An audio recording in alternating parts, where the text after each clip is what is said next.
い、コンピョーニーでーす。ねえ、声さ、ちょっと小さくない？大丈夫ですか？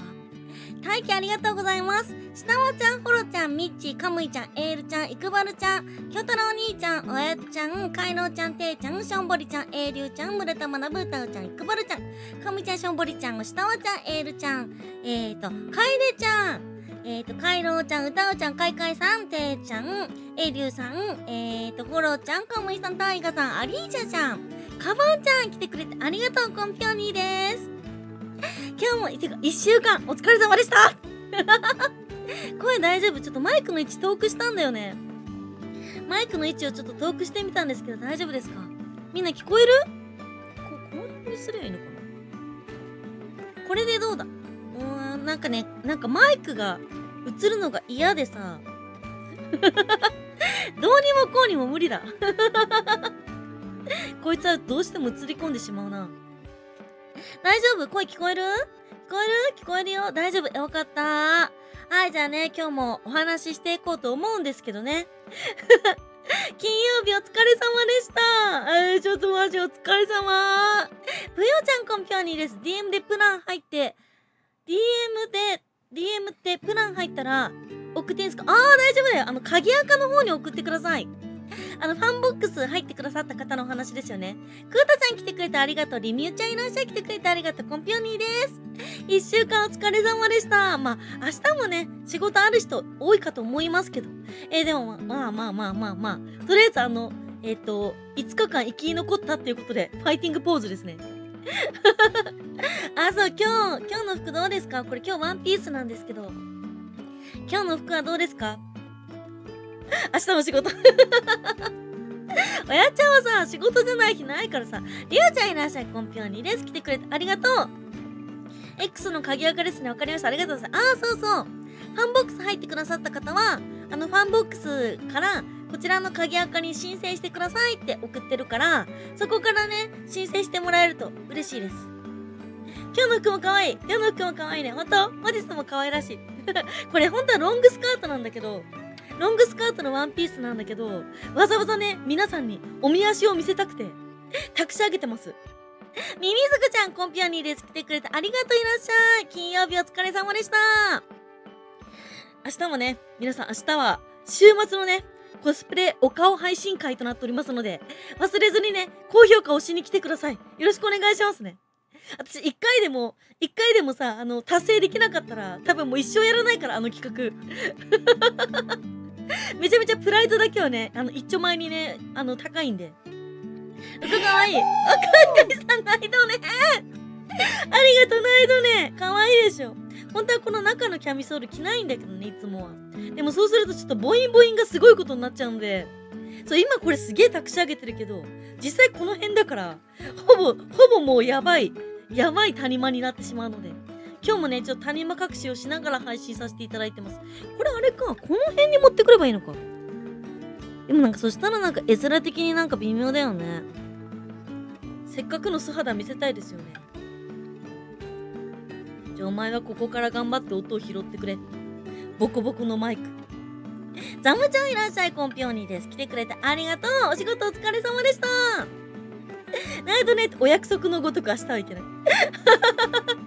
高評価押すだけだったらね、もうあれ、結構お休みいただいた水曜日に、枠だけバーって立ってたから、高評価押すだけだったら押しに行けるからね。よろしくお願いします。そう、ナイドねーつって、レイちゃんコンピョーニーです。来てくれてありがとう。いらっしゃい。これぐらいでどうですか？声ちょうど良くなりました？どうでしょう？エグダさんコンピョーニーです。お顔ちょっと見えた。後で消しとくわ。そう。音よし、オッケー。よかった。高評価だけどします。いや、いいんですよ。お仕事いつもお疲れ様でした。てか、なんで村田学あれ初見って書いてたの？私、昨日の村田学の初見見逃さないからね。スピーカーですが大丈夫です。土曜普通に仕事なんだよな。土日休みの人とか羨ましいっつって。お仕事の人もね、夜も配信ありますんでね。ぜひ会いに来てくださいよ。よろしくお願いします。ゆいちゃんコンピョーニーです。来てくれてありがとう、いらっしゃい。ちょっとこの服だとね、揺れが結構激しめなんでね、なるべくちょっと揺れないように頑張りたいと思います。まだ解明されてない村田さんの初見表示。いや、ほんとだよ。昨日の村田学の初見ってなんで初見ってやってたの？どっかの他の女の VTuber のところでなんか知んないけど、初見だったら、なんかチヤホヤしてくれるみたいな、そういうなんか悪知恵つけたんですか？明日の宣伝頑張ろう。頑張ってください、明日。ちょっとね、明日、あれは謎。いや、みんな見逃さないから許さないから。あれ、言うまで聞き続けるからね、村田学に。今日ちょっと下の周りがなんかダメだ、遅いな。あの謎解明はいかに。ほら、みんな知りたがってるよ。なんだったのあの初見詐欺。どこでそんな悪知恵を仕入れたんですか？なんかさ、X ファイル、どういうこと？問い詰めロール入ります。許さないぞなんだっけ。川崎ちゃん、コンピオニーです。来てくれてありがとう。いらっしゃい。お仕事お疲れ様でした。あれは単になんとなく、深い意味はない。不評だったから速攻で消した。いや、そもそも、そういうさ、悪知恵って、どこかでね、仕入れないと悪知恵られないじゃん。だからさ、どこの女の配信で悪知恵仕入れたんだよ。問い詰められてる。みんな、カノマさんいらっしゃい。コンピオニーです。来てくれてありがとうございます。お仕事お疲れ様。今日の服装どうですか？水玉のワンピース。結構ガーリーだなと思うけど。処刑詐欺わかるんですよ。許されざるのアズカバン送りになってる。その知恵の元が気になる。いや、ほんとそれな、つって。カイエンさん、こんばんは。コンピオニーです。来てくれてありがとう。いらっしゃい。カイエンさんは、はじめましてだっけ？違ったっけ？ちょっとごめん、記憶にないんだけど、一応自己紹介させていただきます。はじめまして、花うさぎ系 VTuber ピオニーって言います。よかったら仲良くしてください。得意なことは、お花を育てることと家庭菜園とお料理です。苦手なことは、コメントが少ないと寂しくなっちゃうので、たくさんコメントしていただけると嬉しいです。よろしくお願いします。仲良くしてね。せつなちゃんコンピオニーです。ゼロくんコンピオニーです。来てくれてありがとう。アズカバン送り。許されたら呪文。名前を言ってはいけないあの人になっちゃうから。そう、今ね、初見詐欺はアズカバン送りだなって話してた。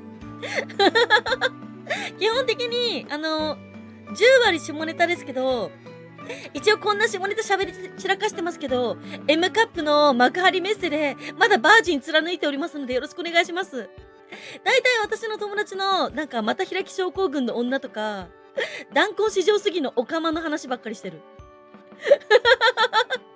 村田さんゲームオーバー。待って、そんなに怒られる？許したってあげてよ。村田学47歳のさ、ちょっと OBS 切れた。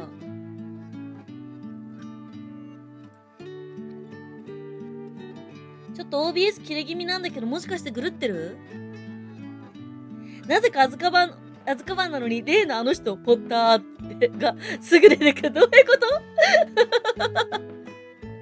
なんだっけ、スネープ先生ってこと？待って、なんか、OBS が切れたりする。狂ってない？大丈夫？一瞬狂った。止まった？マジか。ちょっと下ネタって言った瞬間に狂ったね。ちょっと狂った。まあ、ちょっと狂ったぐらい許してあげてください。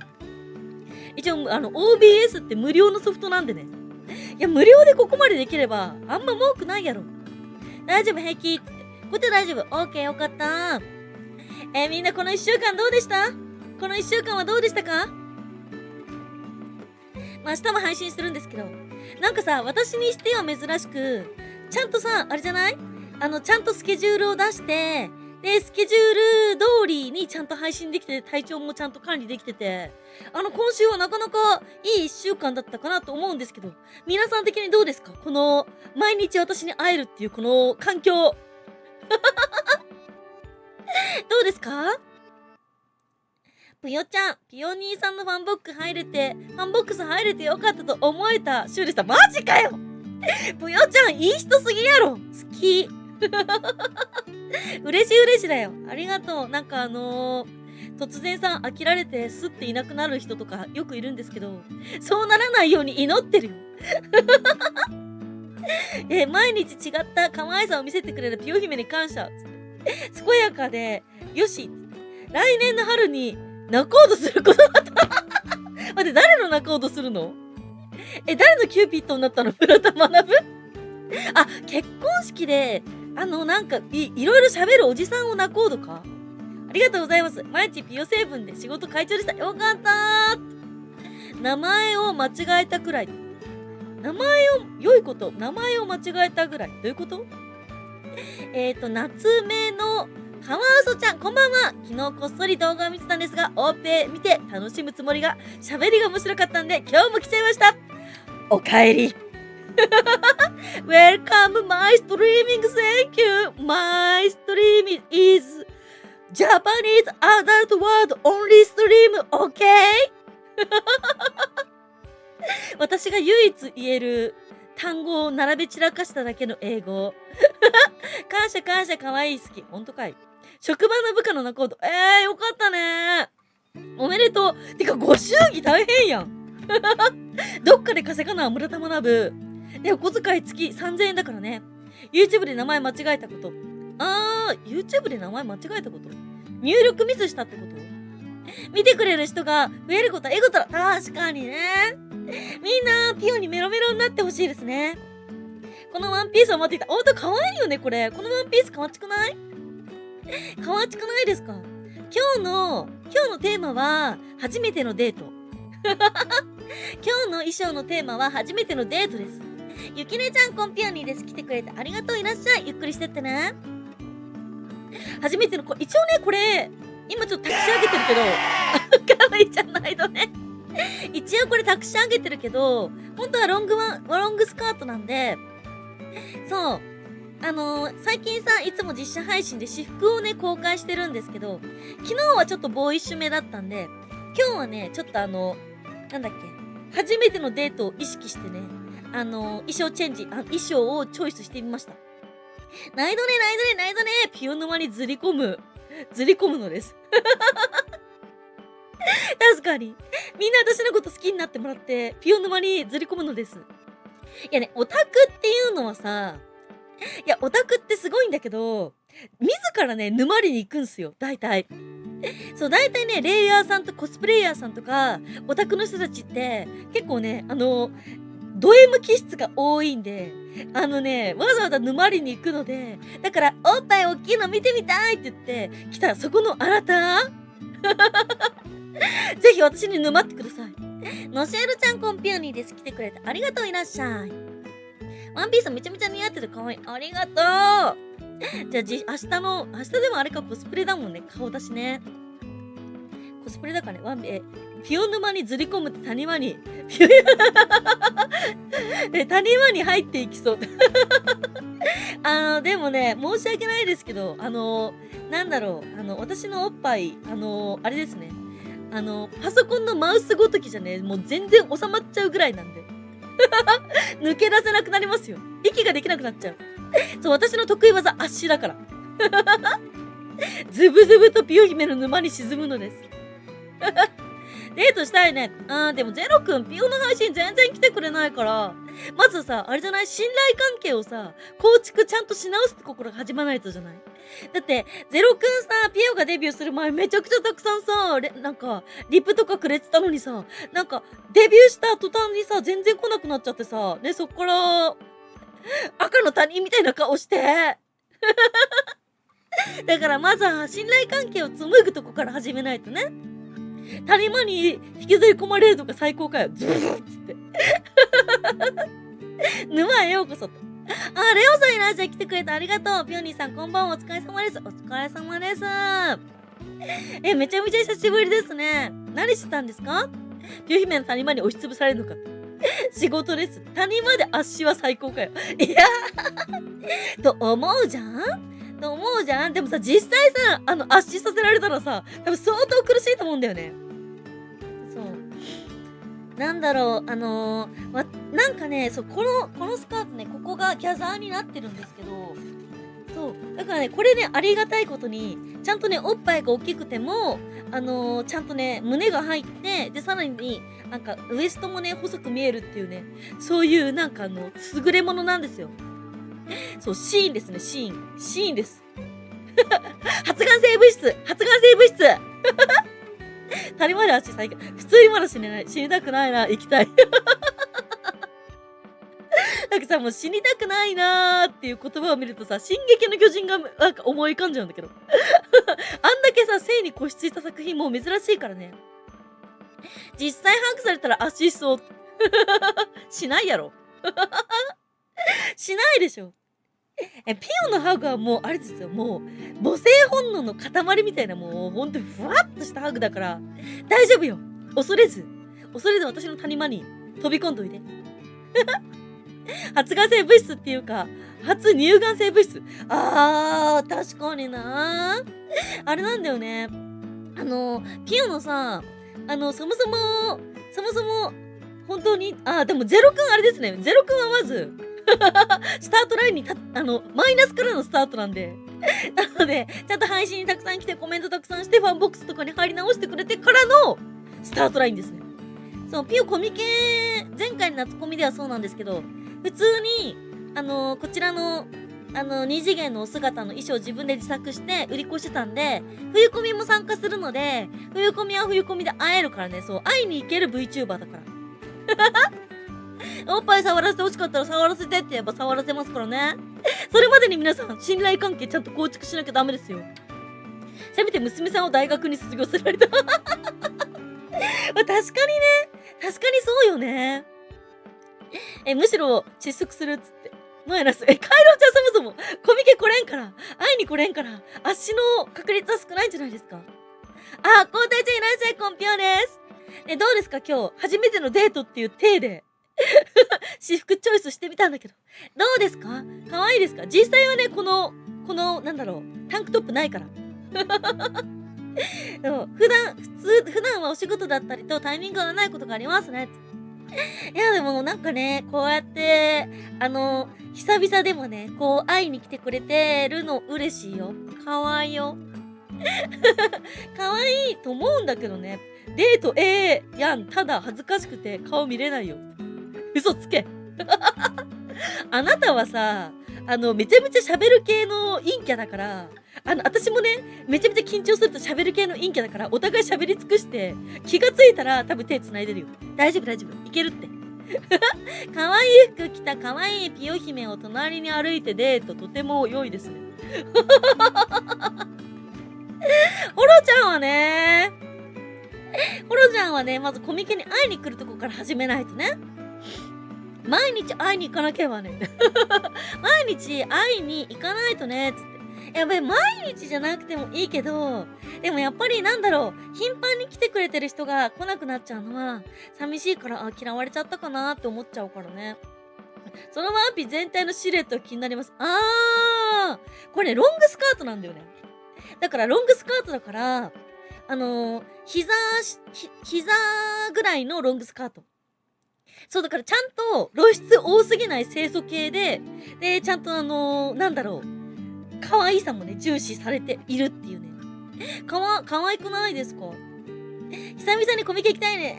冬コミ来て、冬コミ来てください。コミケちゃんと行きましょう。でもさ、ピオのこと好きって言ってくれる人に限ってさ、なんかちゃんと好きですよとかってさ、コメントしてくれる人に限ってさ、突然来なくなったりするからさ、だからなんかホルちゃんとかもいなくなっちゃうんじゃないかなと思ってちょっと悲しい気持ちになっておりますよ。ともちゃんいらっしゃい、来てくれてありがとう。で、今日どう？今日の服のチョイスどうですか？初デートをイメージして服のチョイスしたんですけど、コミケ行きたいな。来なよ30日だからおいで。あと半月ぐらいでコミケの当落発表ですね。あれもうそんなあれてかあれじゃない ?10 月の終わりじゃなかった？あれだよね、多分、10月の最終週とかだったと思うよ。コミケの当落。かわいいでしょ。もっとかわいいって言ってくれてもいいんだよ。コミ行ったことがない。冬コミに行ったことないの、ていちゃん。夏コミは行ったことあるの。冬コミね、コロナ禍から、てか冬コミっていうかコミケ自体が、コロナ禍を得てめちゃめちゃ快適になったから、久々のコミケにはね、ハードルがめっちゃ下がってるから、ぜひ会いにおいで。今のところはまだ信頼関係が足りてないですもんね。ピヨ姫が不安なのは仕方ない。寄り添う系。でもシンクロ率では結構高いと思うんだよね、ホロちゃん。みちかわいい？みちかわいいですか、今日の服。これね、ちゃんと、なんだっけ。今日はね、初めてのデートをイメージして、洋服選んでみました。コミケ自体行ったことがない。本当にめっちゃめちゃ、昼ぐらいに国際展示場の駅に着くぐらいに考えてれば、めちゃめちゃ快適にコミケ来れますよ。カノーマンさん、私の服装について何もコメントないんだけど。どういうこと？カノーマン、どういうこと？信頼関係頑張れーっつって。シフト申請出してるけどどうなるかな。いやもしシフトで仕事になっちゃったら、もう直前に誰かをぶっ倒すしかないよ。親族の、おじいちゃんおばあちゃんだったりをぶっ倒して、で、そこの介護に行かなきゃいけないからって言って、休みをもぎ取るしかない。私はね、幾度となくそういう嘘をつきながら、たくさんのオタクのイベントに参加してきました。親族何人いるんだってくらいぶっ倒してきた。ピヨ姫と話してると共感できる部分が多くてすごく話しやすい。今日もディスコにあげる。今日のもディスコに、上がるよ。うん。怖。さすがに辛そうだな、つって。同僚に、菓子作ってるかそうそう。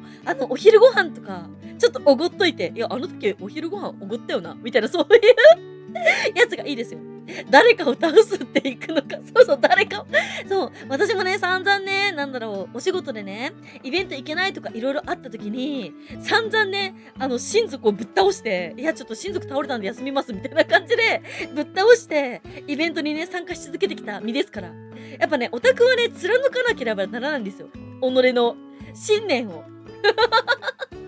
何が何でも俺は行くみたいな、そういう強い信念をね。ヤンキー、違うよ、ゼロくん。嘘だよ、これ。嘘。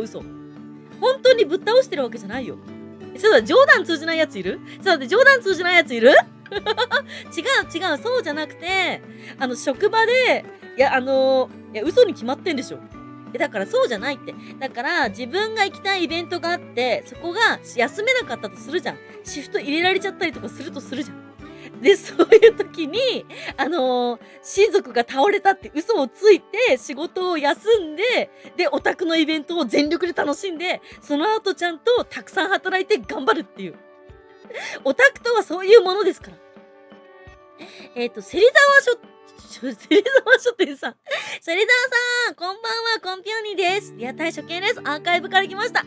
はじめまして。花うさぎ系 VTuber ピオニって言います。よかったら仲良くしてください。得意なことは、お料理と、お花を育てることと家庭菜園です。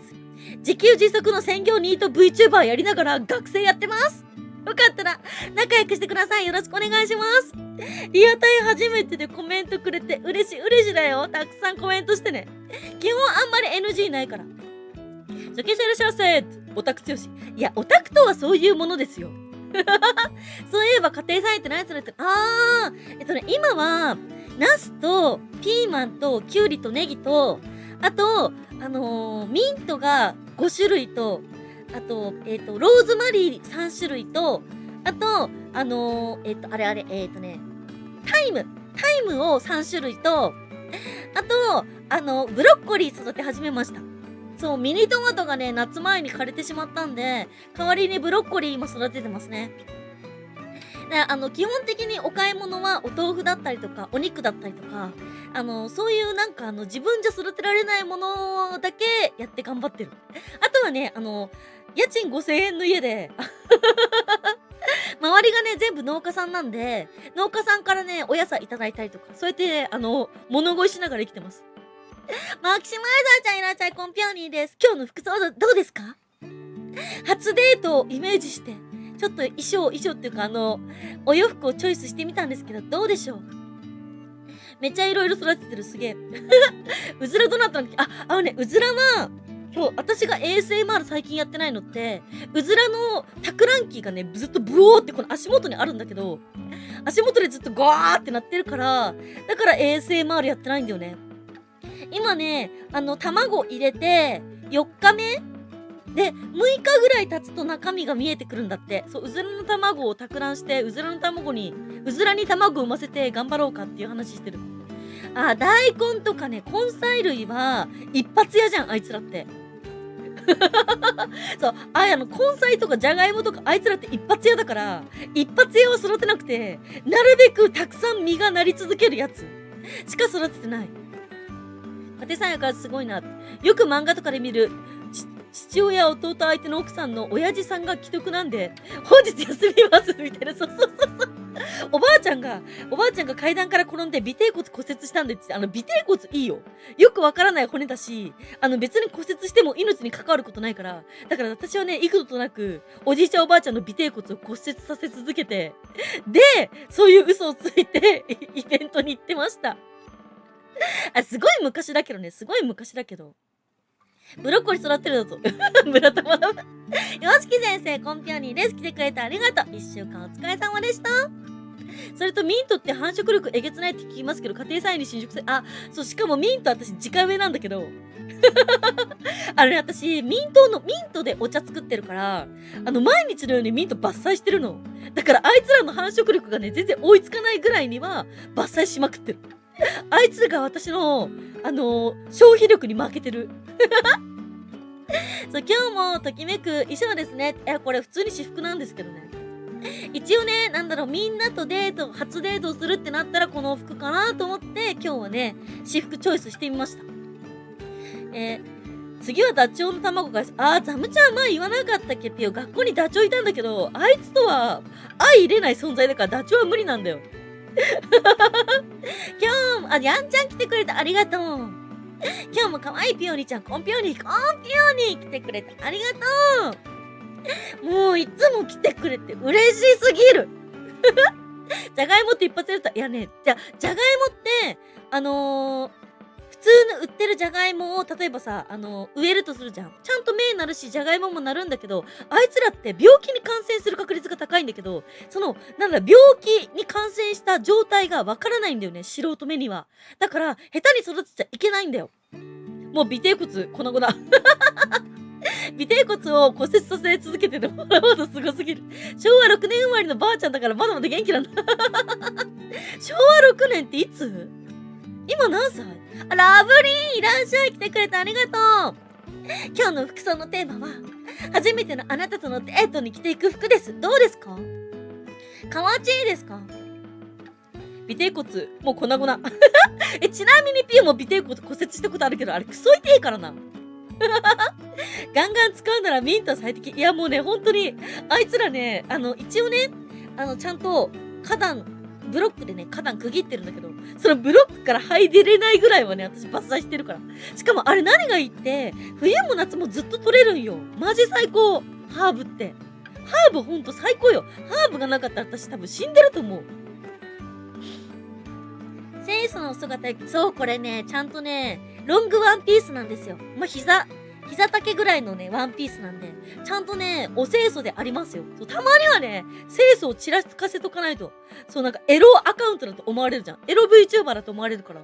まあ、エロ VTuber と言っても過言ではないんですけど。じゃあ、私がエロいんじゃなくて、ちょっと体がね、セクシーな。体がね、すごくただエロいだけなんで。何か自然豊かな生活ですな。学生専業ニート VTuber だと、こういうクソ田舎の山の中にしかね、住めない。モブティちゃんコンピオニーです。来てくれてありがとう。今年は昭和99年だよ。そうなの？あれ今令和じゃないの？あれ待って、今って令和だよね。パクチーはね、パクチーとか三つ葉とかは、葉っぱが柔らかすぎて、あと、パセリも育ててるんだけど、パセリも2種類育ててるの。イタリアンパセリと普通のパセリ。なんだけど、葉っぱが柔らかい系は虫がめっちゃつくんよね。虫がめっちゃつくし、農薬とかあんまり負けないから、食べるのに最適じゃないから、やめました、パクチー。ツイッターに上がってた服もすごかったです。ちゃんとね、配信できた洋服をね、晒してますんでね。そう。たくさんね、いっぱい見て、みんなピオでね、発情してピオで抜き散らかしてもらって、ちゃんとね、金玉ね、爆発させてもらって。美容姫セクシーの女神。本当にセクシーの女神になれるかな、私。全然センスに見えないわがままり。あ、ふざけんなよ。清楚やろ。どう見たってせ、いや、申し訳ない。君たちよりは、私一応清らかな体なんで、ごめんね。クソ田舎の生活楽しそうだけどね。いやーもうほんと最低だよ。片道コンビニまでね、歩いて徒歩30秒、30分だからね。一番近いマックまで、近所の農家さんに車出してもらって、片道30分だからね、車で。宣伝、明日の配信は午前11時から、高評価が高ければ高いほどピューちゃんのコスプレやお顔が見れます。高評価拡散お願いします。お願いしますお願いします。知らなかったんだ。つって、ブルマも良かったです。本当にブルマちなみに赤いブルマーもあるんですよ。青いブルマーじゃなくて、もっとローライズなブルマーとかもいろいろあるんですよね。ちゃんと定期的にコスプレの配信がね、みんな見に来てくれるように定着したら、そういうやつもね、やっていきたいと思います。たのちゃんコンピオニーです。来てくれてありがとう。お疲れ様。よく生きて戻ったな。お疲れだよ。弾が爆発したらあかんでしょ。ディックフライオフ。昭和にすると99年だね。うちのばあちゃんは、ヤシャゴいるよ。ヤシャゴって何？ヤシャゴってなんだ？ピュー姫は清楚でしょ？いや、クソ清楚だろ。私以外に、こんなにおっぱいも大きくて顔も可愛くて、ね、基本的にね、皆さんと喋るときは、もうめちゃくちゃ丁寧語で喋る。配信だから、ね、ひけらかしてこんなさ、頭おかしいみたいなテンションだけど、実際だったら、本当にいつもどうもありがとうございます。会いに来てくださってとても嬉しいです。今後とも何卒よろしくお願いしますみたいな、すげえ腰が低いみたいなね。こんなね、清らかな女そうそういないですよ。洋服めちゃ可愛い。ありがとうみんなお顔が見れるようにだけでも貢献するよ。日経配信のアーカイブとかも好きなんですか？もうやらないですか？あれね、私ね、日経今ね、ちょっとね、ちょっと話せば長いんですけど、そもそもね、ちょっと日経やっちゃうと私、課金が廃課金者なんですよ。FGO も馬娘もね、たくさんやってました。アークナイツもやってました。だけどね、マジで課金中なの。もうクソ課金中で。しかもギャンブラーの血が、ガチャをね、引いた時のアドレナリンが半端なくて。で、ガチャをね、どうしてもやってしまうんですよね。で、そのおかげで、生活、私、一応専業ニート VTuber なんで、学生のね。なので、学校卒業したらやろうかな。ちなみに来年の夏コミは、三原とユニのコスプレは、コスプレの、ロムはね、写真集出そうと思ってますんでね。皆さん楽しみにしていてください。一応ね、三原の衣装はすぐあるんだけど、ユニはね、ちょっと特注で作ってるから。なるほど。明日は珍しく休みだから、お顔リアタイできそう。楽しみだね。私に、惚れちゃえズブズブになれなんかわかる？課金やらずにはいられないってやつ。みんなもね、ソシャゲちょっと一旦ストップしてもらって、ピオに課金してもらってもいいんですよ。ピオに課金すると、ピオのおっぱいがどんどん大きくなる。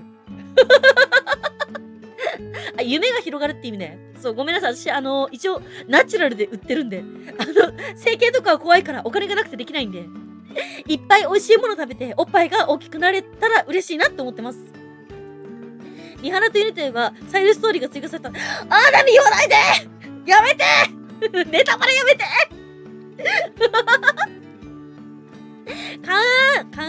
ありがとう。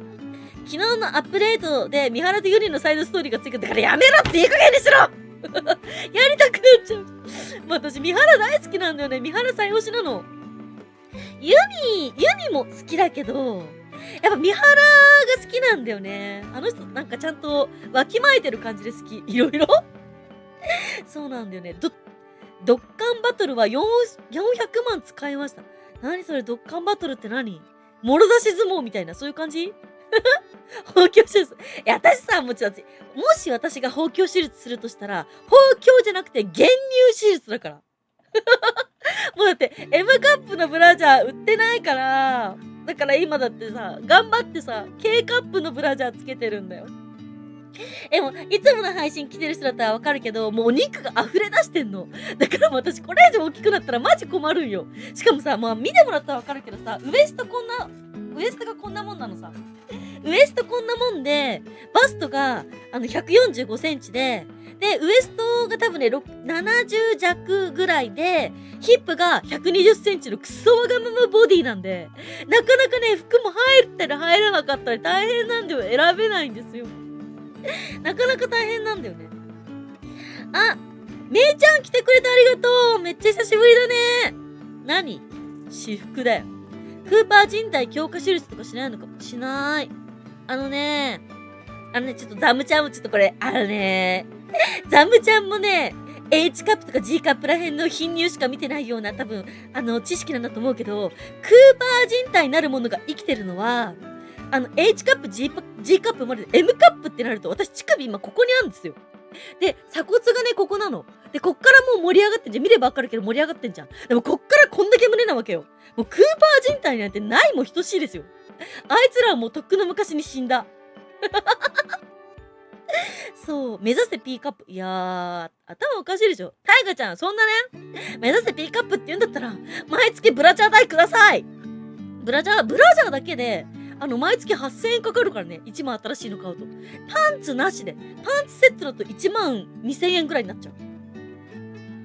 N カップになるかもね。ならないよ。ならない。お久しぶり、めいちゃん。めっちゃ久しぶりやん。寂しかったよ。あんなに昔は、私のこと好きって言ってくれてたのに。いつの間にか来なくなって、他の女のところでしこっていたのか。ピオニー今日も可愛いね。本当に可愛いかな。奥さん F で済まぬ。でもね、実際、服とか選ぶんだったら、F カップとか大きくても G カップぐらい。ダメじゃないのね。久しぶりのブラジャー代。だからブラジャー8000円だってば。これね、ブラジャー代っていうドネルが来なくなったら、私、ガチで、貧乳トレーニング始めるからね。8000円とかやばすぎ。いや、普通に8000円するから。そう。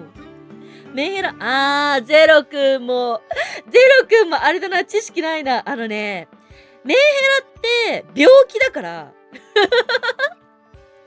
そもそもね、みんなが思ってるメンヘラってさ、あれってビジネスメンヘラなんですよ。ちゃんとしたメンヘラを知っていただきたい。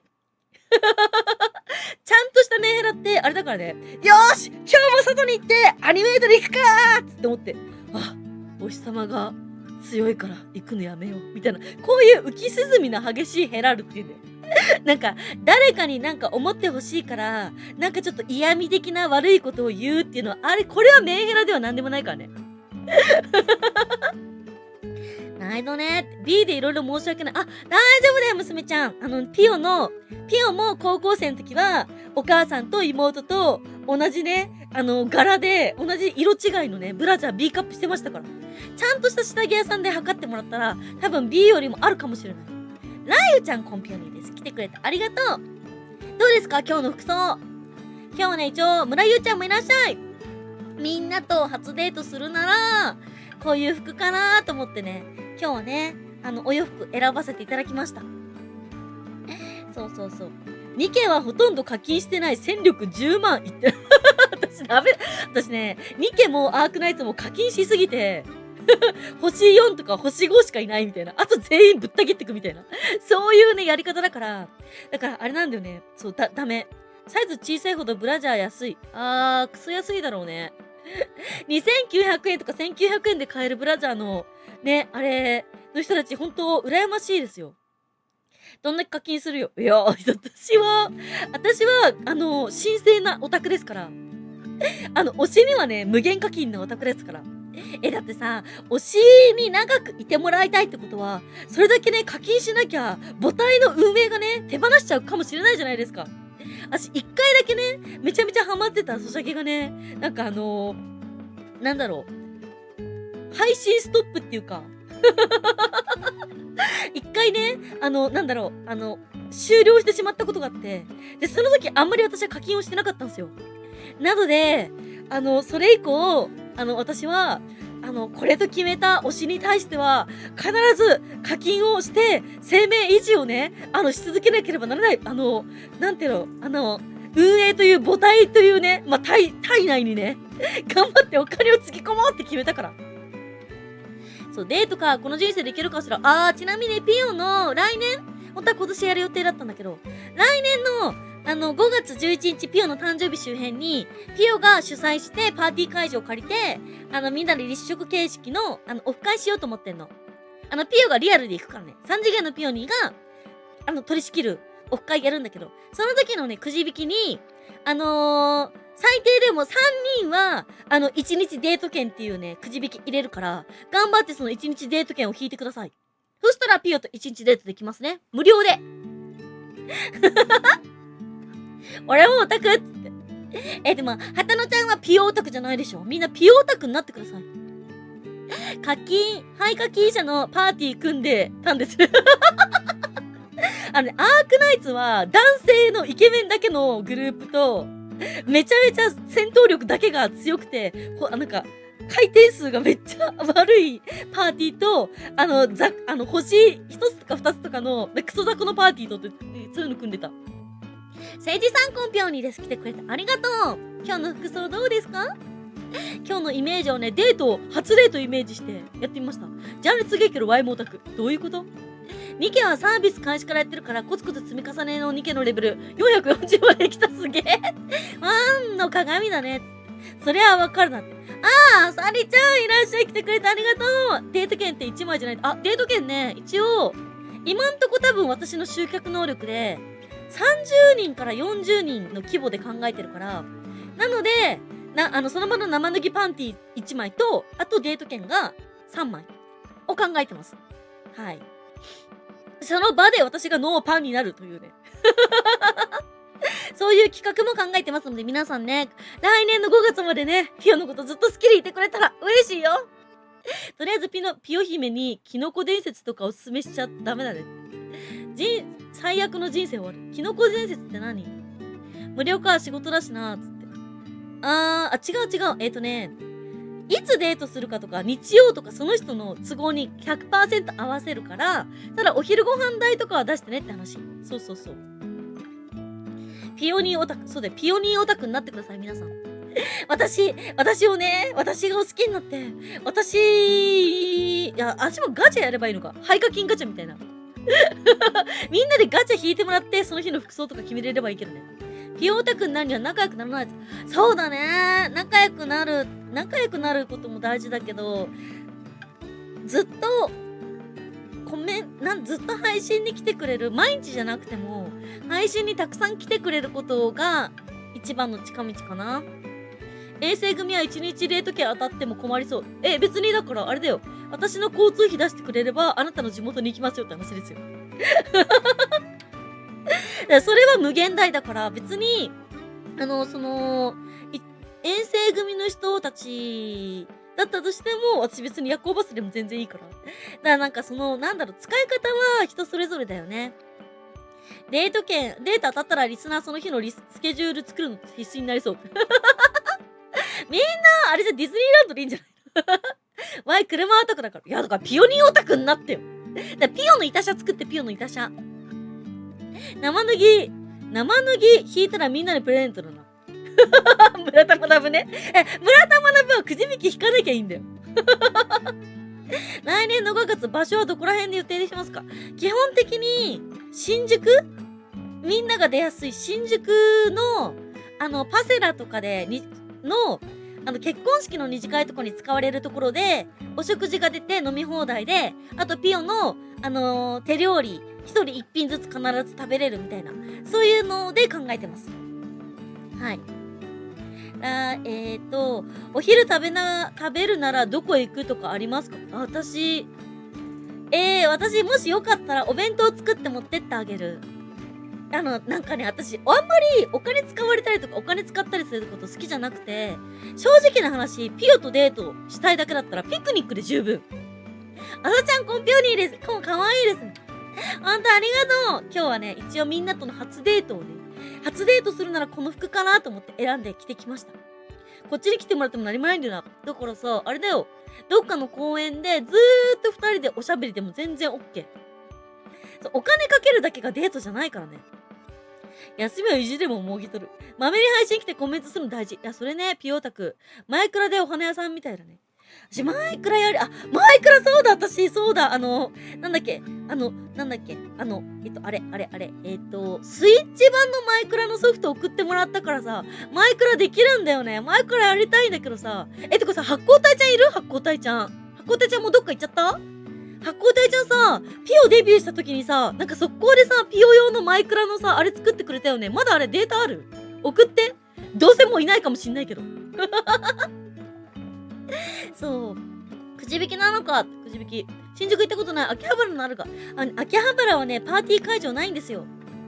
そう、基本的に、そう、40人から60人規模ぐらいのパーティー会場借りたいんで、ちゃんとね。なんか、なんだろう、レンタルスペースとかでもいいんだけど、しょぼいから、なんかできたらちゃんとパーティー感出したい。で、ちゃんと私ドレスも着て、お色直しも2回付きみたいな。で、2時間半ですね。飲み放題。ちゃんと食べ物もつく。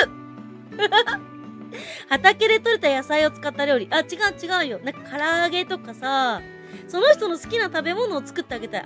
基本的に私めちゃめちゃ料理好きなんだけど、まあね、こんなね、クソ貧乏人生なんで、クソ貧乏学生なんで、全然ね、自分のためにはそこまでたくさん料理しなくなっちゃってるんで、なんだろう。私が作って料理お弁当でいいんだったら、お弁当作ってきますよ。まあ、夏はちょっとあれかもだけどね。お弁当食べてみたいですねって。札幌に来てもらうとなかなか手料理は厳しいから。いや、だって札幌なんて飛行機で1時間じゃん。片道5000円で行けるやん。めっちゃ近いよ、札幌なんて。函館の方が何もないじゃん。ね。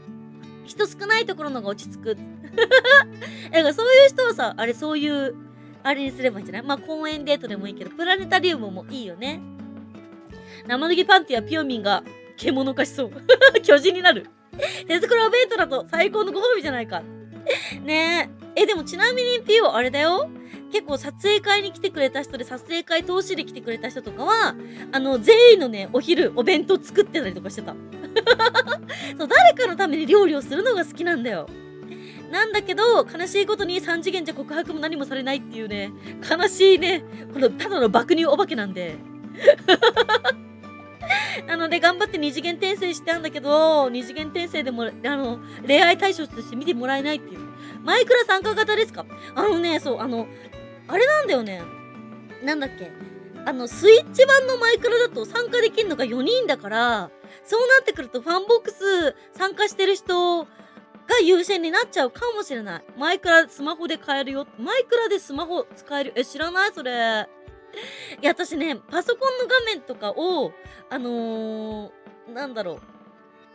配信に移すやり方がわかんないから、って言ったらスイッチでね、ソフトか、送ってくれた方がいらっしゃったんで、近々ね、マイクラもやってみたいなと思ってます。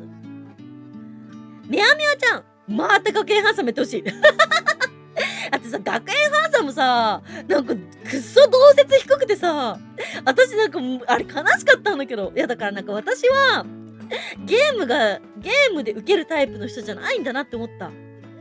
なんかもう本当に雑談はさ、みんなちゃんと安定してきてくれるけど、ゲーム配信ってなったらさ、みんな全然来ないじゃん。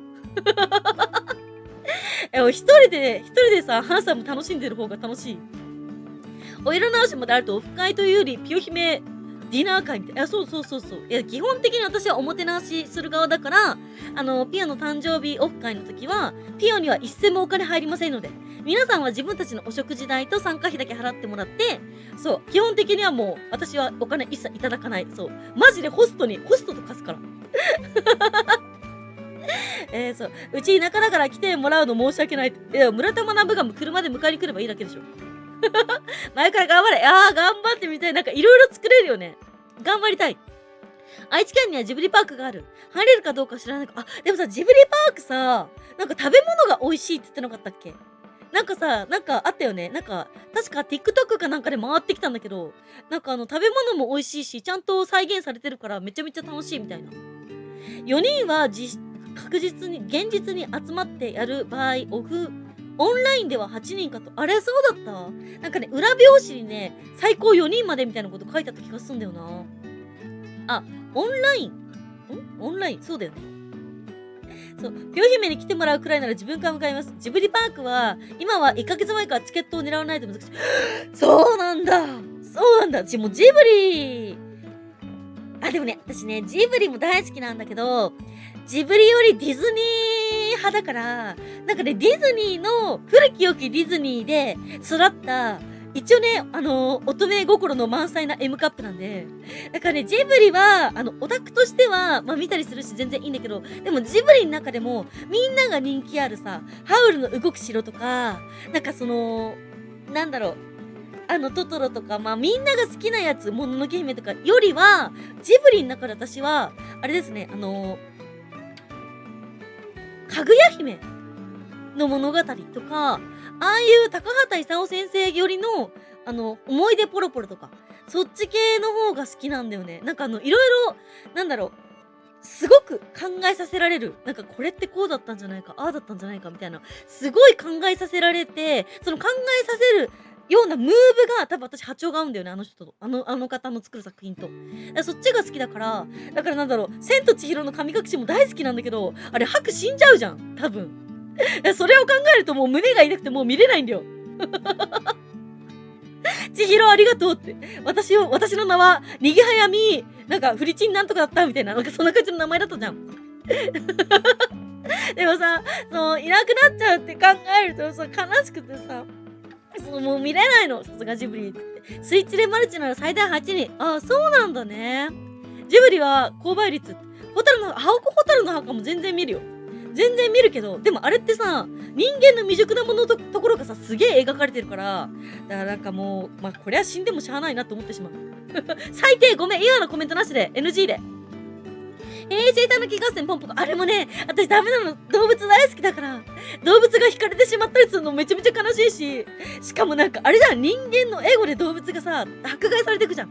でもほんと最低人間しねって思ってる。魔女宅がなぜか、魔女宅はいいですよね。魔女宅はいいけど、私は魔女宅で学んだことは、ほうきで飛べるんだな、人間ってことだけだった。だから、ちっちゃいピオちゃんは、なんか友達と遊んでる時に突然なんか友達ん家のほうきを突然奪って、って言ってジャンプしてるとかそういうねやるぐらいな、本当に中二病全開の幼女だった。猫の恩返し好き。私猫の恩返し1回しか見てないんだよね。あんま刺さらなかった。なんかね、あれ、なんだっけ、カントリーロードあるじゃん。あれは好きだよ。渋いな。広角機動隊とか好きですか？広角機動隊はね、ちょっと刺さらなかった。すまない。一応映画とかも全部見たんだけど刺さらんかったな。ガンちゃんコンピューニです。見て、今日はね、ロングスカートで、みんなと初デートするんだったら、こういう服かなと思って、私服選んでみました。どうですか？可愛いですか？ピュー姫ジブリのチョイスがクロート。たぬき合戦ポンポコ好き。なんかだって惹かれちゃうじゃんたぬきが。なんかもう超辛いあれ。メカ好きだから、紅の豚はさ、あれじゃん、もうちゃんと飛行機とかがめっちゃあれだからね。あれは大人のお話だよね。なんだろう。大きくなってから見るべきものだよね。あれはね。そう。覚えてないけど名前にチンは入ってなかった。にぎはやみ、なんとかチンなんで。にぎはやみしか覚えてない。違う、にぎはやみ琥珀主じゃなかった。琥珀主じゃないね。こうやって、プッってね。辛い白真ちゃんの辛い。紅の豚が好き。飛べない豚は、ただの豚だ。私飛べない M カップだから。飛べない爆乳、ただの爆乳だ。もののけ姫って、もののけ姫いいよね。でもさ、もののけ姫をさ、てか、ジブリを解説するジブリおじさん的なのがいるじゃん。その人がさ、解説してるさ、もののけ姫見るとさ、明日かがさ、結構もうやりちんじゃん。やりまくってっから。だからさ、なんかちょっと、昔はね、明日かのふんどしのさ、川渡るシーンあんじゃん。あそこだけ、何回もループで見るぐらいには、明日か好きだったんだけど、ここにね、呪いの紋章書いてさ、とか言ってやって遊んでたんだけど、でもなんかやりちんだって分かってからは、ちょっとなんか敬遠してるよね、やっぱ。ポンポが子供の頃楽しく見てたけど、大人になって内容を理解するのが悲しくなって見るでしょ。私もそう。すごい幼女時代だ。待って、服どうですか？服褒めてくださいよ。みんなとの初デートだったらこういう服が好きかなと思って選んだんですけど、可愛いって言ってくれないですか？猫の恩返しは性癖に、全然刺さんなかった私、猫の恩返し。小学校の時、掃除のブラシでやったよね。坂道から頑張ってこうやってダーッてしてバンって飛んだりとかした。で、私、それをね、真面目にやってたの。家でもね。そしたら妹に、おねえ何やってんのって言われて。で、なんか、救急車のサイレンを、ほらねえなんか聞こえるとか言ってて。で、妹をね、連れ出して友達の輪から。で、なんか、私だけに聞こえる何かがあるみたいな感じでね。すごいなんかそういうのを、ちょっと、演じてみたりしてたんだけど、普通に友達からね、いや、普通にサイレンやんとか言って言われて。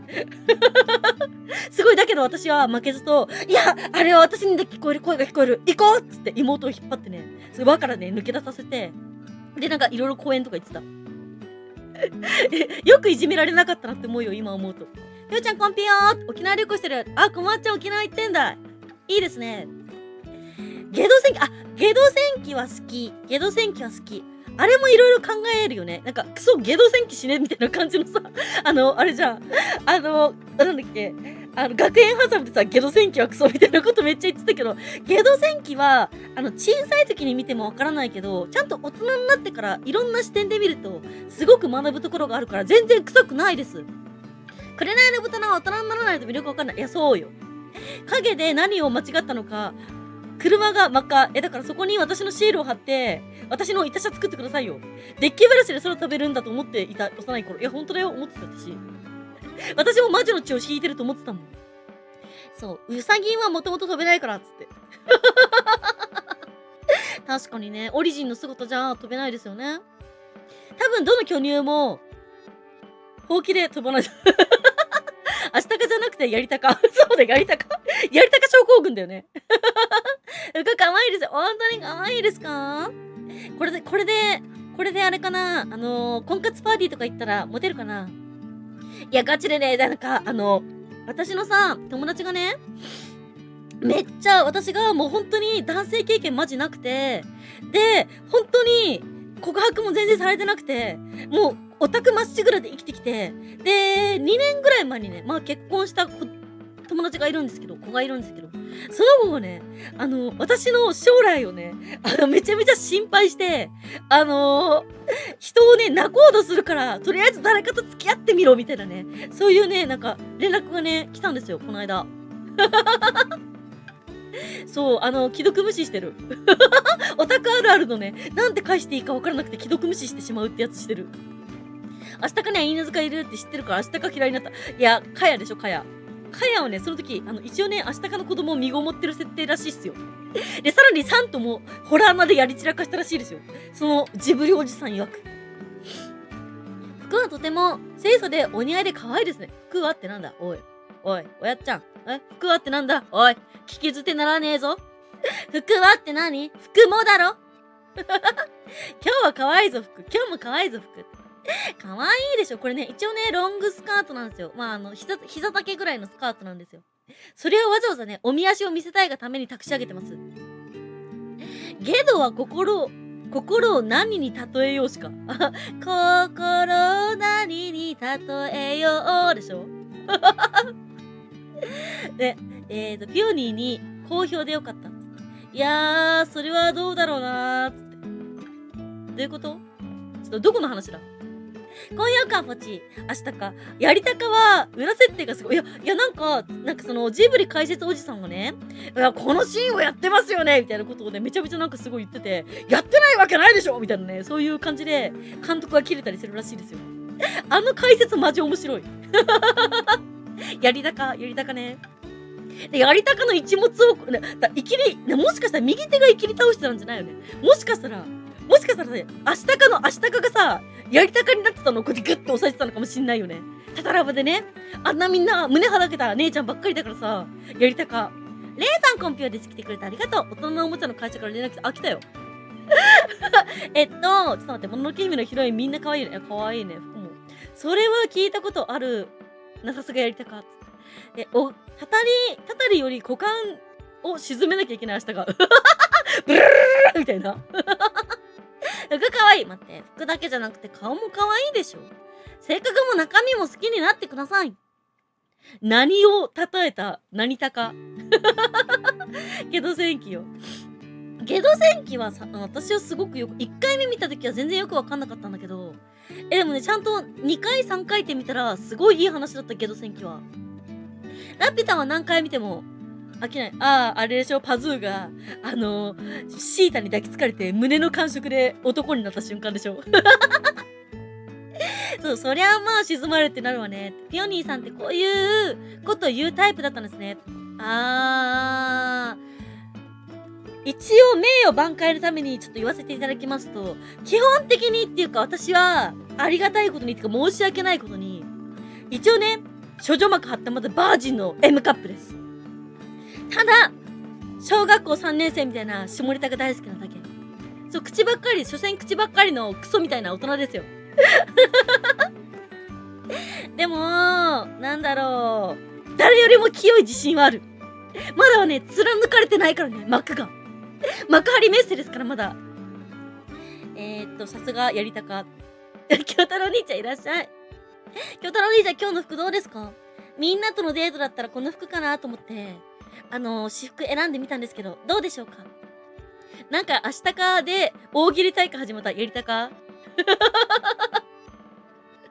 お主のその呪いも解けるかもしれぬっつって。西へっつって。ちゃんと全部可愛いっつって。本当に荒ぶりやりたか。ジュニア。いやもう、あれじゃ、明日か。本体は明日か。下はやりたかってことでしょ。パズーと、いや、違う。パズーね、らしいよ。初めてシータに後ろから抱きつかれた時に、シータの胸の膨らみを感じて、男になったって解説されてたよ、ちゃんと。なぜそうなるかみたいな。それもちゃんと、なんていうのかな。ちゃんと監督がこういう風な発言をして、こういうやり方を演出をしてるので、こうですみたいな。ちゃんと解説されてたよ、ちゃんと。嘘じゃないから。ピュアの妄想じゃないから。ランピュタンは最終的にムスカのメガーで持ってかれる。あれでしょ？おしゃれ清楚系 M カップですか？いやー、どう見ても清楚やろ？いや、君たちはさ、ね、いろいろさ、ね、やりちん症候群の人もこの中にはいるかもしんない。ね、本当に万開き症候群の女に騙されたね、やりちん症候群の奴らもたくさんいるかもしんない中で、もうこんだけね、おっぱいも大きくて、このおっぱいがさ、誰にもさ、怪我されてないってこの事実よ。これ希少種じゃないですか、だいぶ。ね？初見かもしれない、初見だったかもしれない初見です。秀幸さん多分初見さんですね。はじめまして、花うさぎ系 VTuber ピオニーです。よかったら仲良くしてください。得意なことは、お料理と家庭菜園とお花を育てることです。下ネタばっかり言ってるけど、こんなんだけど、まだね、一応学生ニート専業 VTuber です。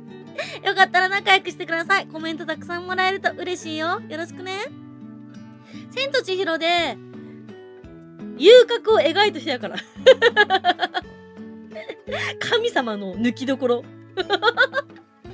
ナウシカの単行本なら全部あるし考察してみるから。ナウシカの単行本って今売ってないんだよね。もう全部さ、オークションじゃなきゃないんですよ。買えないんだよね。残念ながらこの調子だと魔法使いになりそうな楽器ですよ。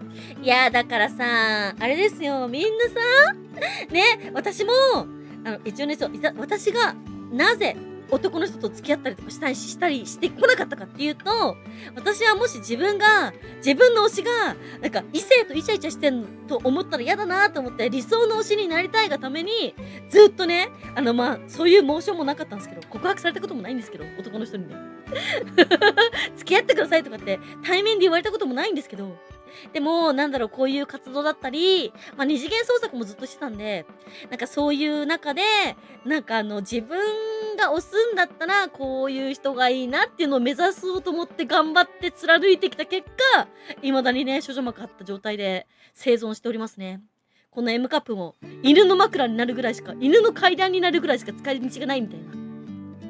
どこまで喋った？清楚だなぁ。いや、清楚すぎるだろ。もう本当に清楚すぎてさ、塩味出せるよ、本当に。出汁で。海賊か空賊のママの〇〇秒で30秒で支度しながらいい味出せる。確かにね。ピオニー希少。でももう他人にその胸を触られたら汚れるのでは？汚れないよ。だって触らせないもん、生で。だって嫌じゃない？みんながさ、みんなもさ、こういうさ、なんか VTuber さんの配信に行っててさ、もうめっちゃ好きだ、俺はこの子を押しまくるみたいな感じで思って、めっちゃ頑張って応援してたらさ、配信終わった瞬間にさ、突然他の男とズコバコやってたら嫌でしょ。だから私はこういう活動をしているうちは、ちょっとね、そういう、なんか人は作らないし、そういう経験もしないので、そう。神様の抜きどころっていうなんか下ネタでもね、別のものに聞こえますね。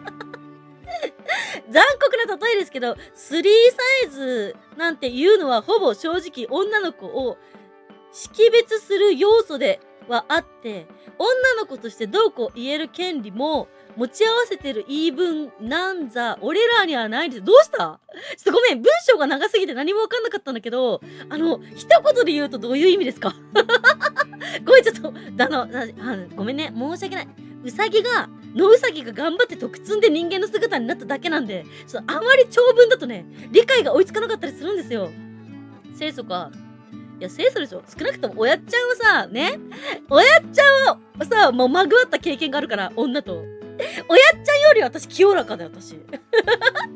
M カップなら快眠できそうだな。無理。私ね、一応ね、おっぱいにかけては誰よりもね、熟知してる、熟知してると自負しておりますので、下手な揉み方とかしたらぶん殴るからね。脂肪が潰れるだろうがつって。そう、結構頑張って育乳をした結果、まあなんだろう。4カップぐらいはアップしたから。そう、ちゃんと育乳すればね、大きくなるんだよ、おっぱいって。まあね、一番初めの、まあ入門的な感じで言うと、まあ恋愛シミュレーションゲームをして、まあ女性ホルモンをドバドバ出すとこから始めた方がいいですね。なんか結構男の人とやりまくるとおっぱい大きくなるとか言うじゃん。違うんだよ。男の人とやってもよくわかんない揉まれ方をしておっぱいがちっちゃくなってくだけなんですよ。やっぱね、何もせずにおっぱいを大きくしたい人はね、ネオロマンスシリーズでね、恋愛シミュレーションゲームで、男の人と恋愛しましょう。私はそれでおっぱい大きくなりました。どこまで読んだ？イマジナリーハンドで、もむすけのイマジナリーハンドで、うわーってやつ。大丈夫、経験済み。なんなら1年は隠れてた。大丈夫、経験済み。なんなら1年隠れて、何が？チンコ隠してたってこと？どういうこと？命を真の意味で平等かつ公平に扱おうとするなら、そこに必要なのはジェンダーレスではなく、生きてるか死ぬかで、どういうこと？ごめん、全くまた分かんなかった。秀幸先生のちょっと話、ちょっと全く分かんなかった。だから結局、何が言いたいんですか？少子化に歯止めを打てということですか？ゆうちゃんの代わりに言う詐欺姿もありますよ。確かにね、千と千尋は神様版の遊郭だから出てくる女のキャラは貫通済みしか入れん。もういいよ、もうそういうこと言うなよ。みんなだって、みんなあれ、なんだっけ、カエルなのに、清楚じゃない人を取りますよ。下手な揉み方とは、なんかね、なんか、マジで、育乳する上でリンパマッサージがどうとか、いろいろ言われるけど、結局は、なんていうかな、ここに留めとく威力みたいな。そう、だから、トイレ行くたびにこうやって、ブラのね、こう、パイの入れ直しを、父のね、この入れ直しをしまくるとかね。なんかそういう触り方だったらいいんだけど、なんか突然こう、グワグワグワグワみたいな感じで揉まれると、その揉まれた部分の脂肪って繊細だから潰れて死ぬわけですよ。だから揉んだら揉んだだけちっちゃくなってくる。4カップはすごいわね。父だけに入門で笑う。確かにね。父の門を叩いた女だからね。そう、へえ、そうなのか。努力の賜物ですね。いやでもね、こんなにでっかくなると思わなかったから、やらなきゃよかったって思ってる。ぶっちゃけあの時にやめとけば、あの時にやめとけば、こんなさ、服とか下着とかで悩まずに済んだから、マジでやって後悔してることの一番大きいこと、この育乳。乙女芸の宣伝は始まった。清楚系 BL 好き VTuber。BL は真理やろ。ふざけんな。バカにすんなよ。そう、じゃあもっと平和な話がいい。なんかそもそも平和な話とか言う前に、秀幸さんが私に対して何を問いかけてるのかが分からなかった。平和とか平和じゃないとかじゃなくて、もうちょっとわかりやすく言ってもらっていいですか？ちょいちょい挟まる乙女ゲー宣伝。アンジェリークっていうゲームは最近あってね。私ね、ネオロマンサーになったのが、多分ね、なんかね、結構遅かったから、アンジェリークはね、全部ノータッチなんですよ。そう、なんか、初めも、なんか、ゲーム貸してもらうところから始まったから、アンジェリークは結構昔の作品っていうイメージな気がするけど、どうなんだろう。そういう感じか、奥さん。わしづかみダメ。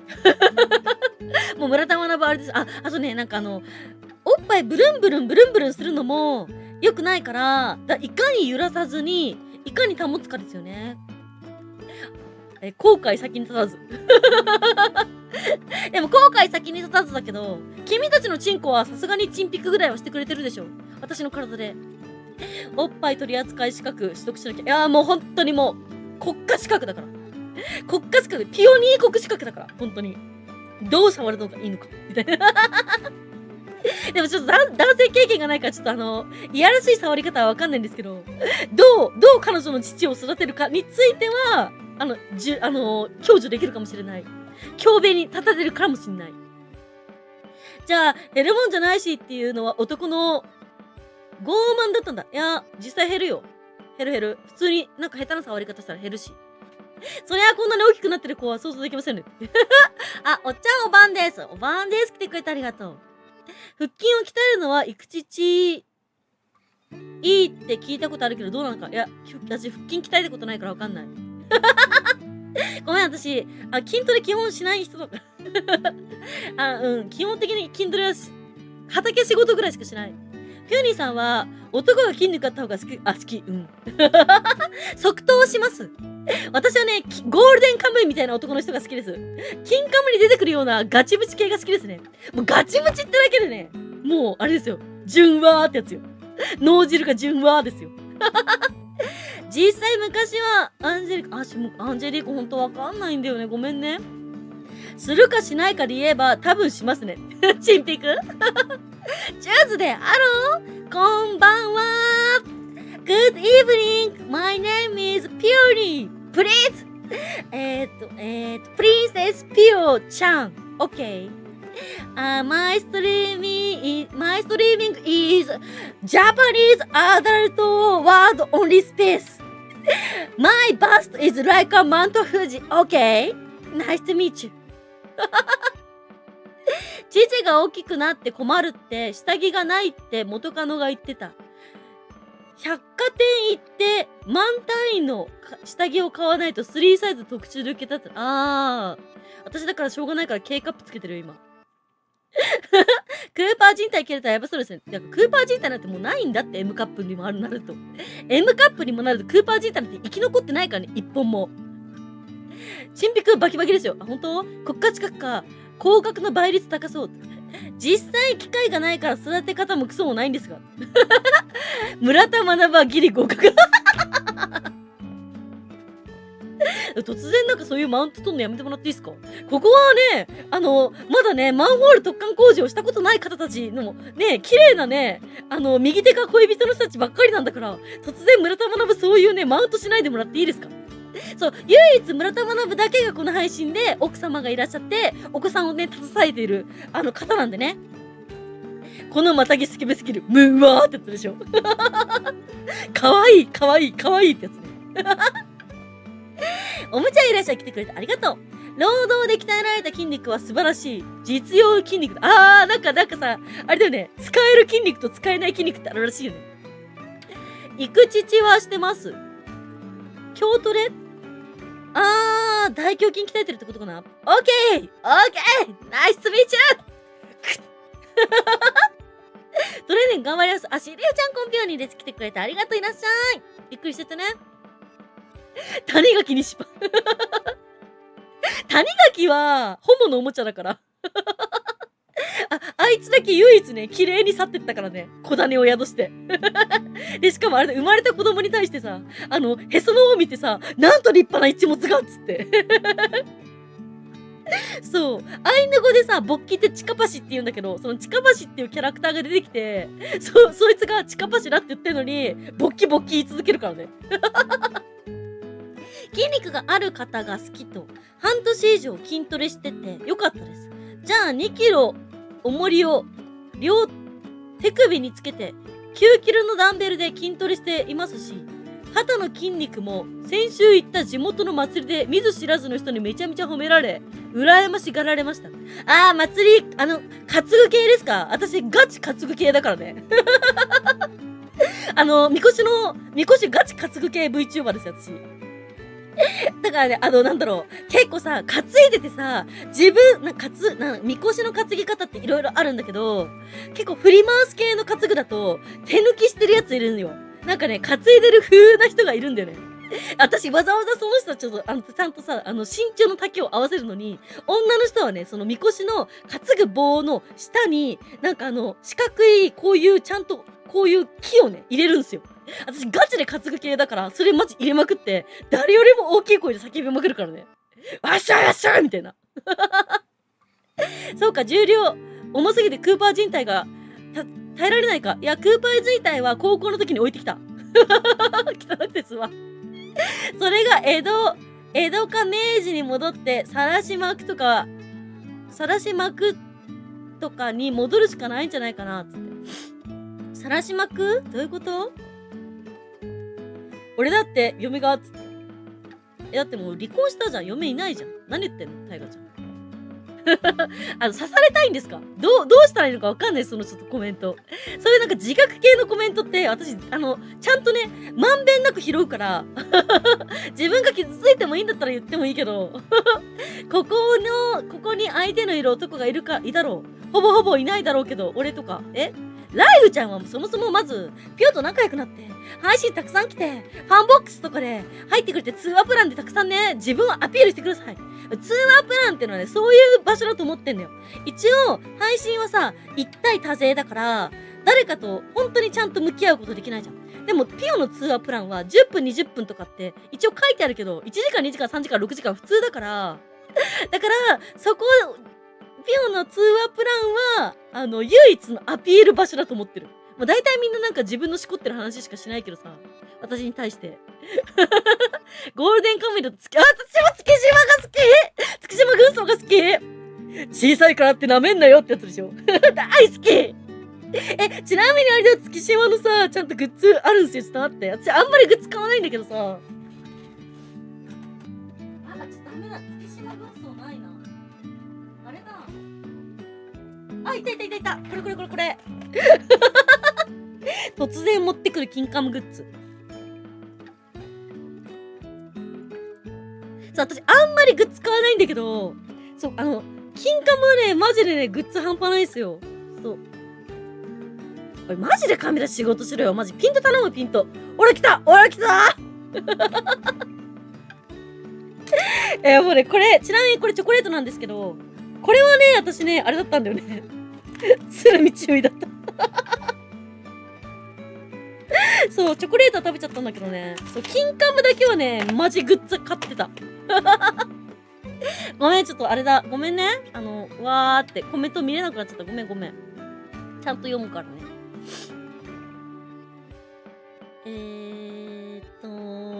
そっか、村田さん、国家資格合格のために教育。ゴールデンカムイでつき、そう、タイガさんは涙拭けよ。大丈夫。俺らの嫁って二次元把握できてる。どういうこと？俺らの嫁って二次元っていう把握ができてるから。みんなが、ピオを好きじゃなくて二次元の別の推しが嫁ってこと？いや、そういう人は、それはそれでいいんじゃないですか。ただでも私は、3次元でクソモテなかったから、頑張って2次元転生してきた身なんで、2次元で私を知ってくれた人は3次元も好きになってくれると信じてます。ちょっと待って、どこまで読んだ？ワッショイしたらオッペすげえだろ。いや、おっぱいの揺れが感じないぐらい、マジでめっちゃ労働だから、肩とか血まみだらけになるから、あんまり、どうなってるのかよくわかんない。そう。みこしを上に放り投げるタイプだった。そう、私もみこしを横にめちゃめちゃ振るタイプだったから、いや、見えた見えたっつって終わるんだけど、そう。普通に屋台でたこ焼きとか焼きそばを食べてるだけですね、私は。みこし担ぎは、ただ肩が痛いだけなんで。肩はダンベルや腕立てで鍛えてますよ。あ、そうなんですか。みこしは担いでませんが、毎日、鋼材を担いでます。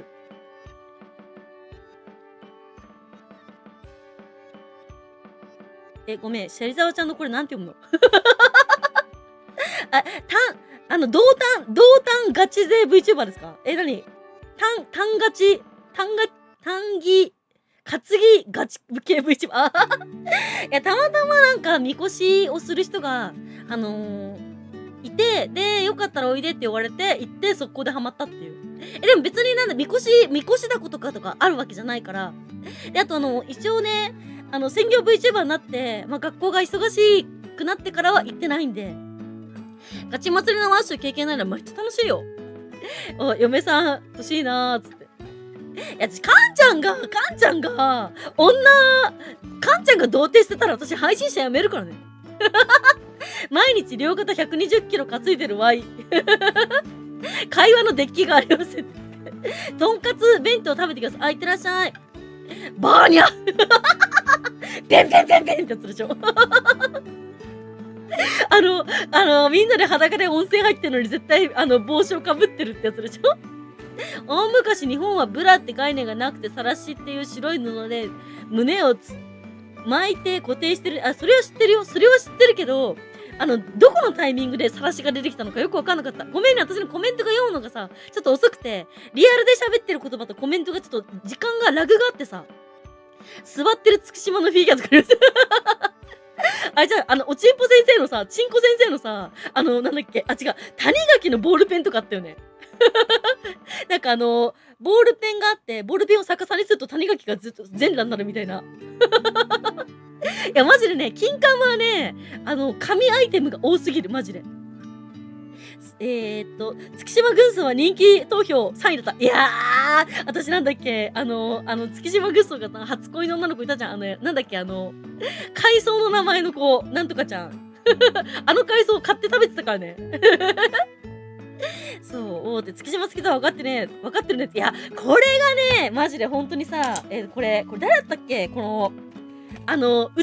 つ人。これ誰だったっけ、お前。ちょっとキャラクターの名前ね、覚えられない症候群だからさ。この人。尾形だ、尾形が好きって言ってるやつはね、大体信用できないから。尾形が好きなやつはね、申し訳ないけど、尾形が好きなやつは、基本的に信用ならないやつが多い。ガチで。嘘つきが多い。谷垣は、ホモのおもちゃよ。ネタに振り切ってなって。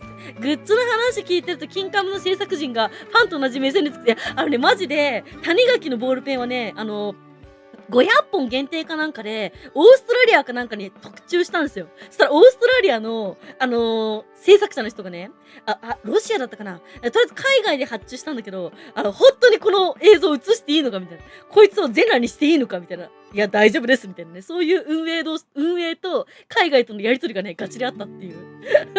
で、しかも向こうでも結構人気になったみたいな。すごいセクシーすぎて大丈夫かみたいな。谷垣は世界にね、通用するから、谷垣は。絵の具さちゃんだ。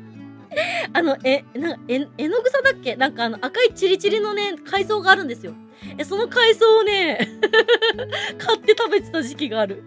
YouTube のコメントの把握は仕方ない。読みながら喋って聞いて反応して理解するの無理かもしれない。ごめん。できればね、長文じゃなくて、一言二言を何回もやってくれた方が話がいいかも。尾形百之助。尾形はさ、こいつあれだからね、オールバック、今までオールバックで全然人気なかったくせに、ちょっと前髪ちょこんってし始めたらさ、ちょっと人気が出てきてさ、なんか男っちゃそういうもんだみたいな、なんかそういう感じだからね。こいつは裏切りの尾形だから。まーさんいらっしゃい、来てくれてありがとう。今ね、ゴールデンカムイの話してた。まーさんゴールデン金カム知ってる？金カム、ゴールデンカムイ。二階堂ね。二階堂もね、結構まあでも私はね、音のシーンも大好きだから。キャラクターの名前よく覚えてられる。尾形の抱き枕、瞬殺だったから。いや、尾形はね、人気だけど、尾形好きの人で誠実な人を見たことがない、私は。恋と注意、いや、あれでしょ少女団でしょ少女団。恋と注意はね、私大好きだよ、恋と注意は。音のシーンね。マジで好き。世界の谷垣。いや、そう、世界の谷垣。おやすみなさーい。えのぐさちゃんの話ほんと切ない。いやー、ほんと切ない。生きてるかどうかわかんないしね。切ないよね。前髪ちょろりはイケてる男の証なのか。歌教員も、歌教員はちょろりどころかボロリでしょ。歌教員はボロボロのボロよ。イゴグサちゃんだ、イゴグサちゃん。イゴグサちゃんか。なんか赤いチリチリしたね、海藻なんだよね。そうそうそう。やっと追いついた。キエー遠鏡でしょ。モスね。お父さんね。新しいっつって、バイクに乗ってね、こうやって駆けつけるからね。私もご一緒いたしますよひらりっつって。鶴見注意がね、ひらりすると。あとやっぱね、金カムはね、いろんなところで名シーンが多いんですけど、やっぱりね、聖子探偵がね、私はね、かなり、ラッコ鍋、少女団、聖子探偵がね、かなりね、やっぱり熱きものを感じましたね。作者の魂のこもった、話でしたね。マジで金カム見てない人ね、人生損してるから見た方がいいと思うんだよね。頑張れるよ。あと、鶴見注意は、あれでしょいつもさ、消しの花があるんだけどね、パサってこうやって入ってくるからね。もう麻薬だから、彼は。鶴見注意の演出、マジ消しの花だからね。麻薬。歌教員のりあきはちょろりじゃなくて、デロン、いや、歌教員のりあきはボロリよ。前髪はね、ちょろりではない、ボロリよ。資源流の稽古は、本当に迫力あります。聖子探偵はぶっ飛びすぎる。3日に1回来ているってやつでしょ。あいつやりがたったんだんつって。雲と、俺は自然が大好きなんだって雲とセックスするやつね。キトもやってたからね。シミケンさん以上ですから、彼は。金カム年末にゆったり見る。アニメもね、クオリティクソ高いからね。ちなみにアニメのオープニングは、なんかその時の死ぬキャラとかによって、オープニング変わったりするから、飛ばすの少し待った方がいい。金カムはね、そういう、なんていうのかな、キャラに対するね、リスペクトもね、ちゃんとできてるから。実写版のゴールデンカムイ、実写版私まだ見てないんだよね。そう、私まだね、実写版には手つけられてないんですよ。ボロリ。サザエさんのサブちゃんみたいな髪型ってこと。サザエさんのサブちゃんってどんなだったっけ？三河屋さんしかわかんない。サブちゃんってどんなだったっけ？鶴見注意の実写版か、いや、やはりね、あれですよ。玉木宏は信用できるよ。玉木宏は信用できる。鶴見さんの、ちょっと、次元流民財回ってきたっぽいからおやすみなさい。だって親分は綺麗って言ってくれた。汚ね乳首さらしてんじゃねえよってアシリップさんが怖がってんだろぐるるるってやつでしょ。そうだ、私ねほんとガチオタだから好きな作品はねちょっとセリフがあるともうそれをねいろいろ言えちゃうんだよ。親瓶が若い子に手出すからっつってむしろこれからゴールデンカムイを白紙で見れるなら人生これからバラ色という感覚。いやほんとだよ、マジで人生変わるから。金カムはねマジ見た方がいい。なんかねメンタル鍛えられるよ。レギュラーじゃないキャラクターなら江戸川君が好き。こうやって振り回す人でしょ。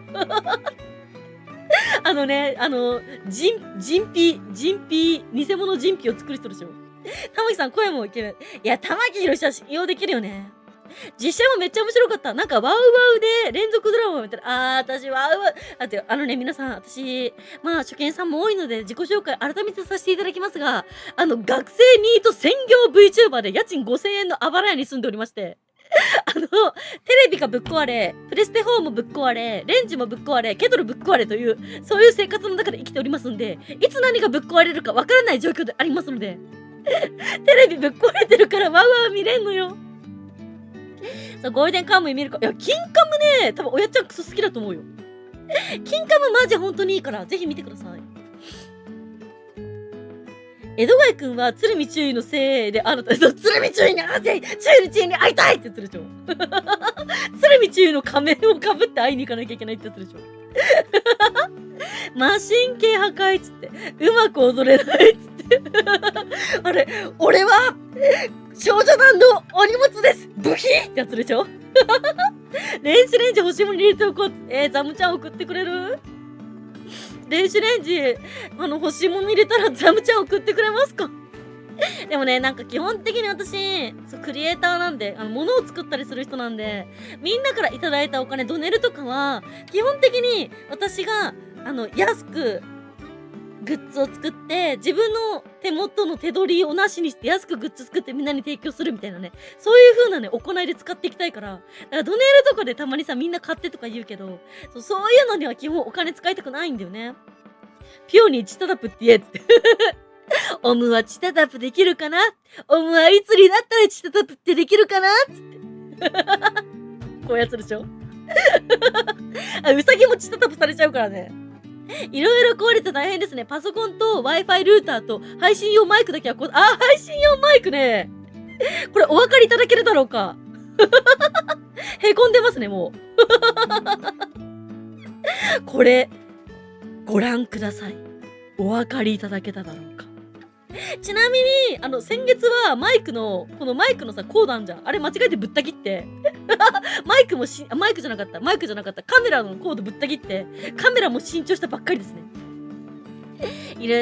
こんばんは。キンカムって北海道の探検しに行く。そう、宝探しのね、アニメですね。アニメじゃなかった。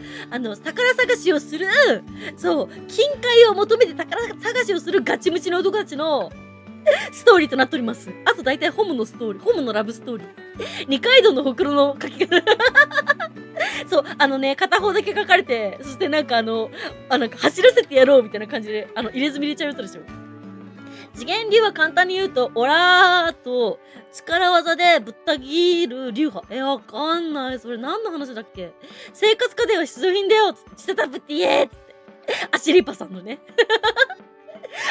私本当に一回切れたことあって、なんか私の、ファンだった人がいたんだけど、全くキンカム知らないのに、キンカムで言えばアシリパが好きとか突然ね、言ってきたオタクがいて、オタクっていうか、にわかがいて、それに対して私がね、すげえ長文で、アシリパさんだろみたいな感じの分からせをしたことがあるぐらいには、私はキンカムガチ勢ですね。マイクへこんでる。そう。マイクも何回も落としてね、もう15回ぐらい落としてるから、へこんでしまってて、いつこいつもね、音信不通になるかわからない。金カム3期まであるのか。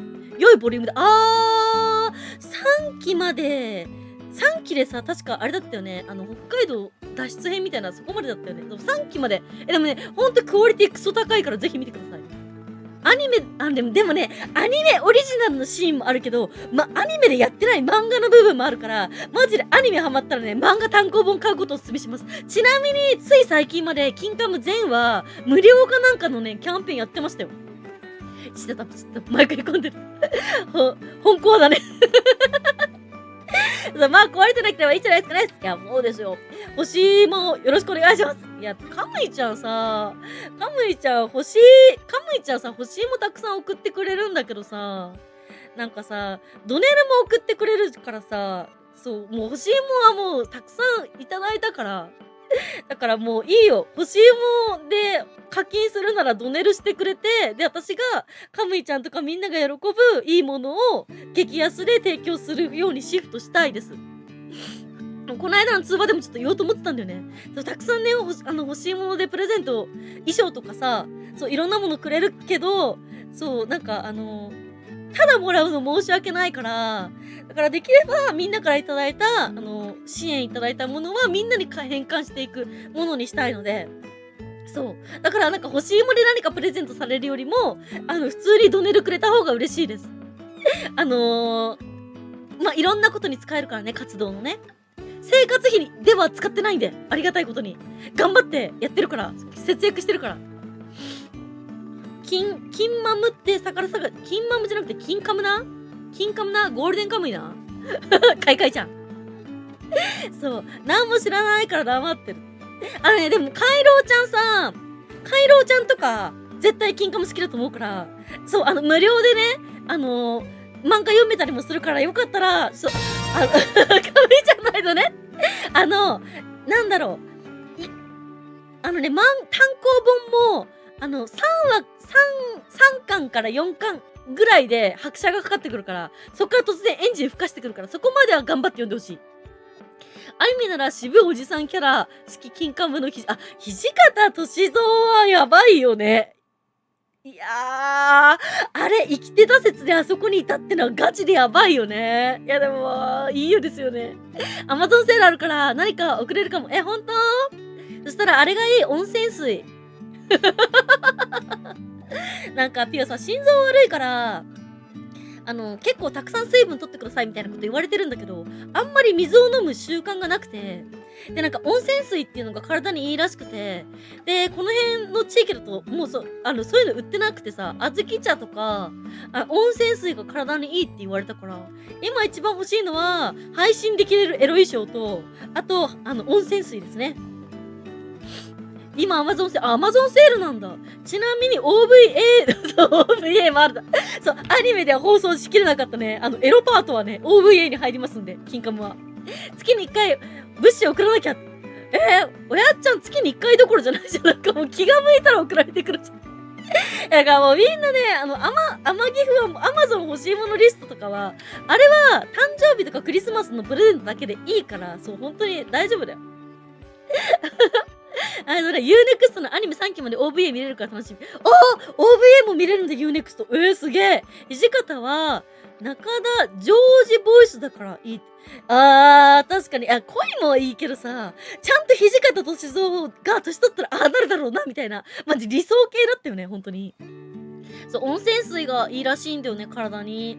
なんか普通のお水よりも体になんか吸収されやすいんだって。そう、だから温泉水は欲しい。明日から Amazon プライムデーズだから、チャンス。温泉水初めて、なんか温泉水がいいらしいんですよ、体にね。そう、姉畑先生は OVA だからまだ見れないかみたいな。姉畑シトンはね、そう、熊とね、まぐわっちゃうから。熊とやりたす男だからさ。そう、だからね、ちょっとなかなか難しいんですよね。ちゃんと、金貞、ちょっと待って、私これ読めないな。ちゃんと、私、ごめん。土方歳三さん大好きなのに、方の名前毎回読めない。金貞で合ってるよね。取りに行くしね。そう、なぜか物資を送らなきゃ不安だな。ちなみに、基本ご飯食べてないからね。そう、この専業ニート VTuber で生きていけるのって、基本ご飯食べてないからだからね。悲しいことに、あんまりご飯食べる記録がないんですよね。熊と、そうそう、自然が大好きだーっつって、なんかね、ちょっとあまり言うとネタバレになっちゃうから言わないんだけど、とりあえずなんかちょっと、まあ、みんなね、生きり倒してるんですよ。もうね、常軌を知ってるの、すべてのキャラクターが。もう、速攻で死ぬキャラクターですらめちゃめちゃね、ほんとキャラ立ちが半端なくて。で、しかもね、なんだろう、わーいみたいな感じでみんなでお花畑で踊ってると思った次の瞬間誰か死んでたりするんだよね。だからなんていうのかな、ギャグとね、この、自然とのね、共存みたいな。ちょっとうまく言えないな。とりあえず原作見てください。土方自体かっこよくて、もう本当にそれなダメだ、おっぱい揺れちゃう。スチームオープンレンジでもいいな。レンジはでも実際欲しいから、でもね、絶対電子レンジとか高額なものを入れると、カムイちゃんかおやっちゃんか送っちゃうんだよ。そう。だから、カムイちゃんにもおやっちゃんにももう十分たくさん欲しいものをいただいたから、もうなんか、もう逆に私を支援するって思うんだったら、ドネルとかスパチャをいただけたら嬉しいです。それでそのお金をみんなにちゃんと還元できるように、グッズとか、コンテンツ増やすように頑張るから。だから入れるに入れられない節はある。電子レンジは正直欲しいんですけど。そうで、基本、オーブン使う料理がすごく好きだから、基本ね、和洋中、全部得意なんだけど、でもやっぱオーブン使う料理ってさ、ヘルシーでいいから好きなんだけど、まあそもそも電子レンジっていうかオーブンすらないっていうね。ぶっ飛んでるって。土方歳三いいキャラ出してる。いや、マジいいよ、本当に。ああいうおじさんと結婚したい。はい、次。わーいからの次の瞬間、チーンはすごい。そう皮剥いでくるってやつでしょ田舎持ち。よし、入れるんだ。いや、入れない。いやだから、例えば、スチームレンジをプレゼントしてくれるなら、ドネルくださいもうこの二人には限定して言う。おやっちゃんとカムイちゃんは、もうマジで本当にいっぱい、物を送ってもらったから、もうこれ以上はいらないです。欲しいも禁止しようと思ってる。オーブン機能あると油落ちいいからね。そうなんだよね。最近ね、ネイティブアメリカンの技術を学んだ人の本を読んだんですが、考え方がアイヌと似てて、自然と生きるとはどういうことかと考えさせられました。今の私それだよ、マジで、本当に。ハクビシンに、田畑をね、荒らされておりますけど。コスプレ願望入ってるのか。いや、コスプレはコスプレは高くないから、コスプレ衣装は欲しい。手じゃないとね。手じゃない。ドネルの仕方を覚えてね、定期的に。そう、これですね。死ぬな、ピオに。いや、私は死なないよ。ただ、心臓が悪いから、結構ガチで突然死ぬことはあるかもしれない。物をくれるのですが、何が欲しかったりするんですか。いや、ぷよちゃんもドネルでいいです。ドネルください。冬コミにね、たくさんグッズ出すんで、この量とこの量とこのクオリティで、これってマジ元取れないっていうレベルのグッズ出そうと思ってるんで、それを買って還元したいですね。そう。ただ、電子レンジは実際欲しい。電子レンジは欲しいから、なんだろう。プレゼント系は、あれですね。クリスマスとかにください。そう、欲しいものリストからのプレゼントは、クリスマスにください。まあ、コスプレ衣装はいつでも可です。そう、配信できるからね。ハクビシンなんて捕まえて食べる YouTuber いましたね。マジかよ、それは知らない。猫かなと思ったらハクビシンだったり、タヌキだったりはするけど。冬コミのグッズとかドネルで本気出す。ありがとう。でもね、一番は、別に支援とかできないから、それで、自分が何もできないとかっていう風に思うんじゃなくて、一番は、長く私のことを好きでいてくれることが一番嬉しいから、だから本当にね、これはみんな、無理はしないでほしくて、そう、基本的には、そう、私を、まあ、ふざけた話も、真面目な話も、いろいろ聞いて、改めて、ピオニーは他の VTuber とか活動者さんと違うし、なんだろう、一番最推しじゃなかったとしても、この子は応援したくなるな、みたいなことを思ってもらえることが一番嬉しいから、その気持ちを大切に長く保っていただけると嬉しい。そう、好きになってもらうことは簡単なんだよ。好きになってもらうことは簡単なんだけど、好きで居続けてもらうことが世界で一番難しいと私は思ってるから、だから、なんだろう、好きで居続けてくれるのが嬉しいですね。そう。コメントと毎回来てるのが一番ありがたい。そうだね。コメント配信に来て、私とコミュニケーションを取ってくれるのがめちゃめちゃ嬉しい。そう、めちゃめちゃ嬉しいよ。こんなさ、M カップしか本当に取り柄のないさ、こんなクソバージニストビッチじゃないか。下ネタビッチね。下ネタはガンガン喋るけど。こんな私とね、この人生のこの毎日の1時間とか2時間とか3時間を共に過ごしてくれる、それだけで嬉しいから、多くは求めません。ただちょっとカムイちゃんとおやっちゃんは欲しいもので物を送りすぎなんで、ドネルにシフトチェンジしてください。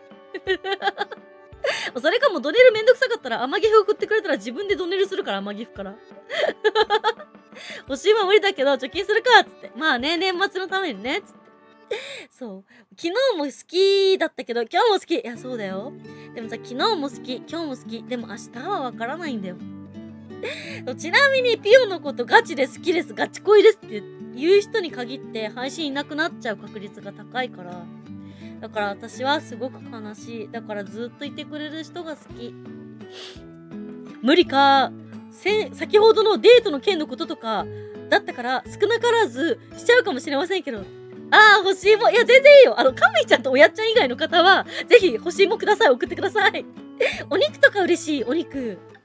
お肉が高くて買えないからさ。胸肉 100g48 円の時しか買えないから。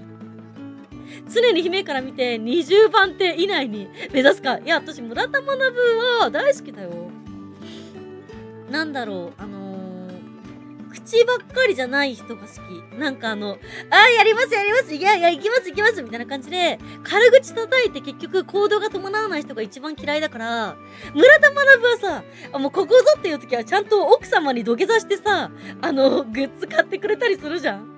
そう、高くない、まあ3000円とかで高くない額をね、頑張ってね、月のお小遣いが3000円ぐらいなのに一生懸命やってくれるじゃん。そういうところが好き。半年居座ったらおそらく日課になってるから居続けるの。私、親ちゃんはいつかミラコスタの、宿泊券くれると思ってるからね。もちろん毎日継続して通い続ける。そしてピオニーがなんか機材壊した時にマンドで送る。いや、カンちゃんは、なんかお金が余ってると風俗呼びかねないから、風俗代だと思って私に課金してください。ちなみにこの配信で風俗のネタ出したら一生こすられるからね。お前は毎日のピオ成分に感謝。ありがとう。今日も頑張ってるね。欲しいもん送ろう。本当に温泉水がいい。お米とかお米とか温泉水とか柔軟剤とかがいいです。一応可愛いこぶってさ、化粧品とかも入れてるけど、もうなんかね、ぶっちゃけもう私シャンプーは犬のシャンプーで十分だから。そう、ぶっちゃけシャンプーは犬のシャンプーと共用でも大丈夫だから。そう。化粧水とかもう正直つけなくてももうしょうがない。もうどうでもいい。もう自分の肌は犠牲にしてでも。いや、でも、確かに電子レンジは欲しいな。入れてみようかな。今日配信終わったら電子レンジ入れてみようかな。入れたら誰か送ってくれますか？これカムイちゃんとおやっちゃんだったら怒るからね。口ばっかりにならないように少しずつ信頼を積み重ねていきます。いやー、本当に、なんかそう。いや、多分ね、ずっといてくれる人だったらわかるよ。大体ずっといる人だったらわかるけど、ピオの配信って、いや、ガチ恋です、ガチ恋です、みたいなアピールする人に限って、なんか、いなくなる率がすごい高いんだよね。だから私は言葉やコメントじゃなくて、行動で示してくれる人が好き。いや、笑えないだろ、エル。そう、言動に反して行動を伴わないが、少なくとも今よりも経済的に余裕持たないと下手なこと言えなさそうです。いや、別に普通に配信来てコメントしてくれて、それで十分なんですよ。で、ぷよちゃんね、ファンボックスも入ってくれたしね。かんちゃんさん、風俗一家にないわけさ。いや、かんちゃんは1日10回抜く男だから。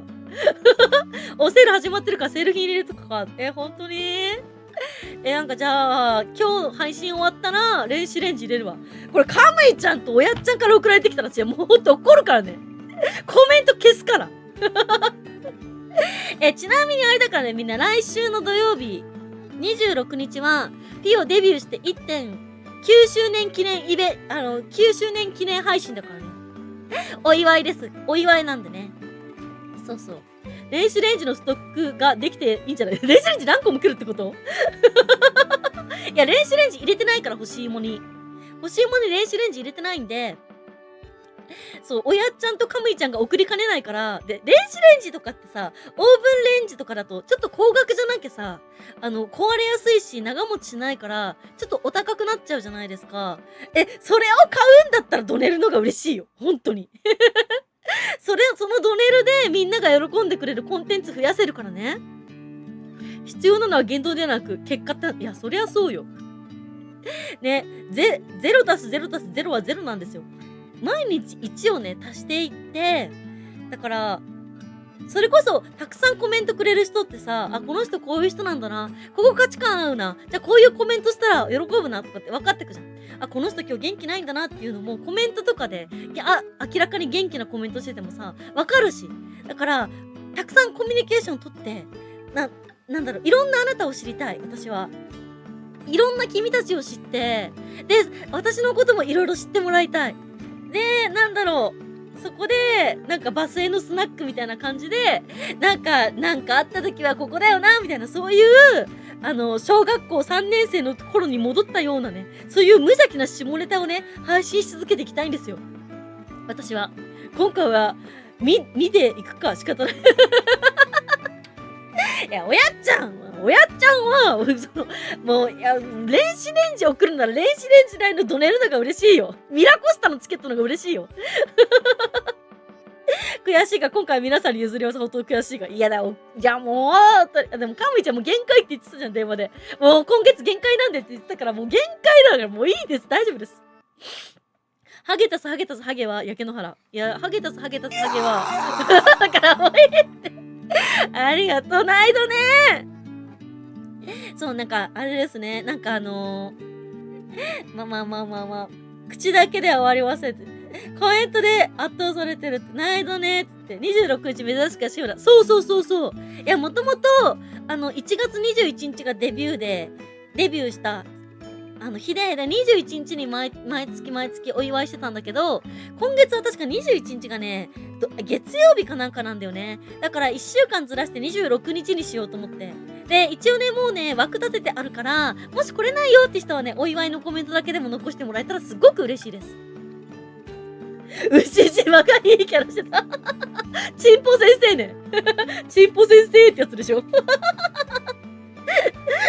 いや、だからもう、金カムネタやばいから、本当に。周年で休みなんて珍しい。あ、本当だよね。多分、あれじゃないか、村田学がお祝いごとに来れるって初じゃない？記念日分はストックしてますか？教えてください。記念日みんなお祝いドネルくれるんですか？以上ちょこちょこ宣伝しとく。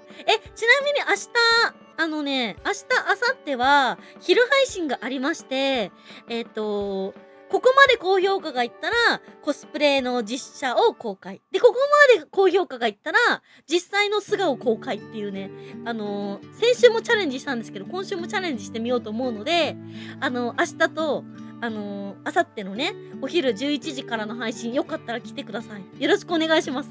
ピョンのね、普通に仮面とか被ってない素顔が見れますね。顔も見れて、お姿も見れちゃいますよ。村田さん参加初。いや、多分村田学参加初じゃない？リアタイはね、多分参加初だと思います。そう、明日はね、11時から配信なので。そう、お昼ご飯もちゃもちゃしながら。金に余裕があまりないけど投げるっす。いや、かんちゃんはなんかね、風俗に使いすぎなんじゃないですか。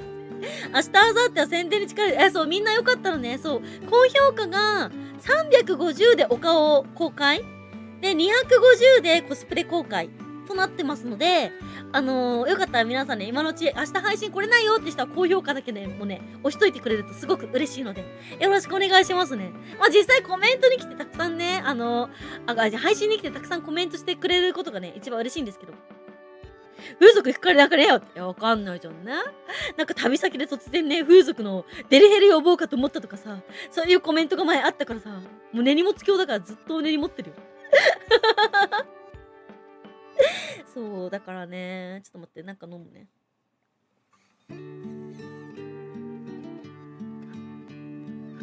コメントで性格わかりますからね。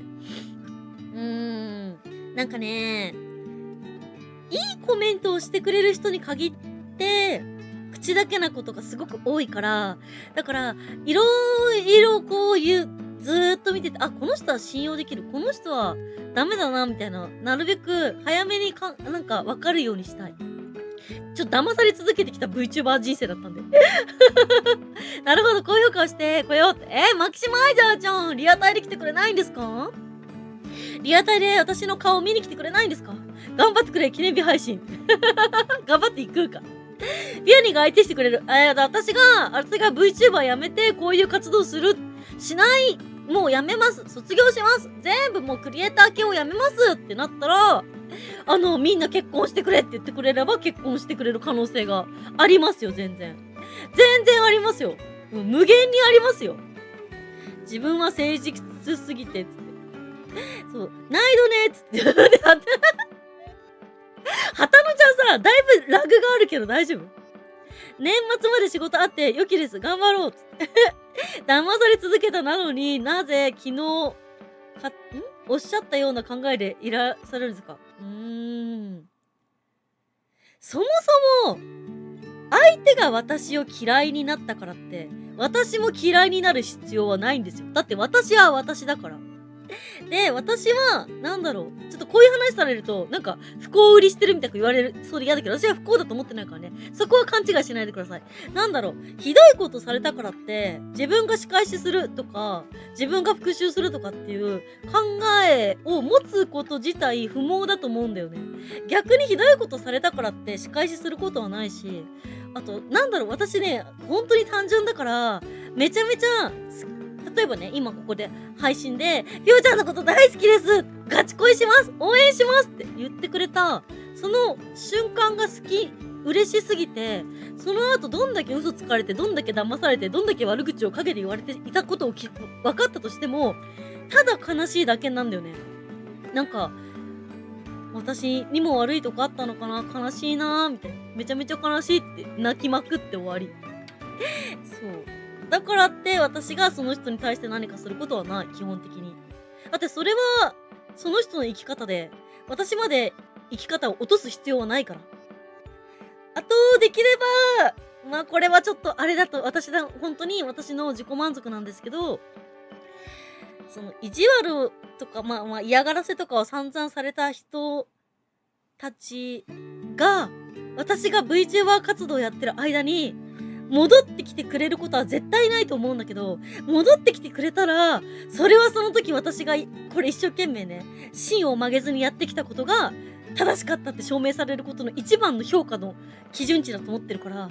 だから、なんだろう、すげえ何年も経って、昔、まあちょっとか、いっぱいなんか騙したけど、まあ何年も経ったからええわ、みたいな感じで、ロムったりとかしてくれてて、で、その時に私がその人のことを恨んでないし、むしろ私は今でも好きだよってことを伝えられて、その人が、なんかあの時はごめんっていう風なコメントしてくれたりとかしたら、それはそれですごく嬉しいし、私が VTuber っていうか二次元になったね、一つの、なんだろう、完成形であると思う。なんか、そう、なんか嫌な世の中だからこそ、悪口ばっかり言う世の中だからこそ私はそうはならないし、私は私が推すならこういう人を推すなっていう理想形を体現していきたいから、そうだから体に無理がたたって心臓が死んだとしても考え方は変わらないですね。はい。で、こういう真面目な話とかもちゃんと聞いた上でピオのこと好きって言ってくれる人が残りやすいよね。まあ配信にね。リスナーさんの寿命って3ヶ月なんだって。そう、3ヶ月、まあ、3ヶ月から半年らしいんですよね、リスナーさんの寿命って。だから、その3ヶ月、3ヶ月を過ぎてもずっといてくれてる人たちっていうのは、やっぱり、ピオのことをちゃんと、上辺だけじゃなくて、ちゃんと中身も好きになってくれて、で、その人たちが言う発言に重みが出てくるっていう感じですよね。あ、こんだけ好きなんだ。じゃあ私もそれと同じ熱量の好きを上げなきゃって思う。のんびり見守ります。明日も仕事って。ほんまピオニーは心が綺麗だ。いやー、心が綺麗だったら3次元でモテるんじゃないですか？ 3 次元でモテないから2次元転生してるんであって。でも、掘り出し物だと思いますよ、私。だいぶお買い得だと思いますよ。だってさ、ね、ある程度自分で自分のことができて、趣味は料理で、趣味は家庭菜園と料理でさ、ブランド物とかが欲しいわけでもなんでもないし。で、別にその人が何してても関係ないし、お給料とか全然気にならないし、夕飯一緒に食べるぐらいでちょうどいい。お弁当作ってあげて夕飯一緒に食べるぐらいでちょうどいいぐらいな。そういう距離感でも十分だから。なるほど、それで終わるのはある意味強いかもしれません。それで終われるのはある意味強い。それは伝説になるよね。ピオニーが許してもリスナーが許すとは限らないって仮にそうなっても厳しいな。いや別に向こうは私のまあでも散々嘘つき散らかして、その嘘が全部めくれて、でさらにでも私がそのめくれた嘘を信じた上で向こうを言いまかしてるから、だから向こうはもう立つせないと思うよ。でもさ、散々嘘ついて、嘘つかなきゃ私と一緒に私が構ってくれないと思わせちゃった私も良くなかったのかも。構ってほしかった。ファンボックスの人はね、DM 開放してるから、全然、いつでもね、連絡してきてくれていいし、構ってほしいんだったら構ってほしいって言ってほしい。逆に。嘘とかつかなきゃ私が構ってくれないって思ったから、多分たくさん嘘ついて見え張っちゃって、でもそれが全部嘘だってバレて、嘘を回収しきれなくなっていなくなっちゃってるから、わかんない。わかんない。他の配信者さんってそこまで深くさ、人と関わらないから。だから、あれなんだと思うけど、私の場合は絶対誰かを自分からブロックとか、基本的には相当なことがなきゃないから、そう、なるべくちゃんと言うようにしてるし、私は私の意見を。で、私は私の意見を言って、向こうは向こうの意見を言って、落としどころを見つけたりとか、私が悪ければちゃんと直すし、向こうが私に対して害を及ぼしてるんだったらちゃんと言うし、そう。で、お互い高め合っていく場所であったらいいよね。だってさ、友達って喧嘩しても友達でいるでしょ。で、しかもさ、大人になるにつれて、喧嘩したらさ、そこで疎遠になっていくことが多いじゃん。なぜかっていうと、関わるのがめんどくさいし、そんな労力割くぐらいだったらいなくなればいいやって思うからなんだよ。でもさ、それって、白状じゃないって私は思うの。好きな人だからこそ、なんか友達だからこそ、ちゃんと言うべきことは言って、で、さらにちゃんと、こういう正論とか嫌なことも言うけど、でもずっと友達でいるっていうのが、私は人間関係だと思うから、だから私はちゃんとみんなと人間関係を築きたいと思ってる。ちゃんと。寿命が短すぎる。まあ、エールちゃんはね、マジで本当にずっといてくれてっからね。エールちゃん、歌うちゃん、しょんぼりちゃんはね。ひろしんちゃんコンピューニーです。来てくれてありがとう。3ヶ月は超えてるな、多分。マキシマイザーちゃん、でもあれじゃん。なんかもうさ、その、前半の3ヶ月の2ヶ月ほぼほぼ来てなかったやんけ。半年、そして1年後もしてます。ユーミヤの考え方とても好き。いろいろあっても、でもね、これは、ぶっちゃけ、これおすすめしないよ。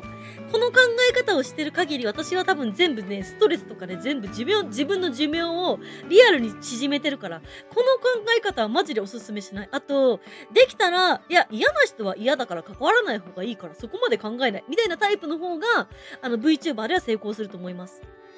そう、私が関わりすぎなんだよ。私がみんなのことちょっと考えすぎなんだよね。上辺だけの好きはいくらでも振りまけるけど、私あえてみんなにさ、上辺だけの好き言わないじゃん。言わないから態度で示してるつもりなんだよね。私はね。まあ、ファンボックス、だから、ファンボックス入ってる人は相互フォローになってるから、ちょっとなんかやばいツイートとかしてたらそこで大丈夫今日話聞こうかとか言うし、ファンボックス入ってない人は相互フォローじゃないから見つけにくいけど、見つけたらね、すぐ DM とかするしね、大丈夫どうしたのみたいな。そう、おせっかいは焼いてなんぼだと思ってるから、そう。それが嫌だったらいなくなるだろうしね。そう、私が悲しんで終わるだけの話だったら安いもんですよ。と思ってる。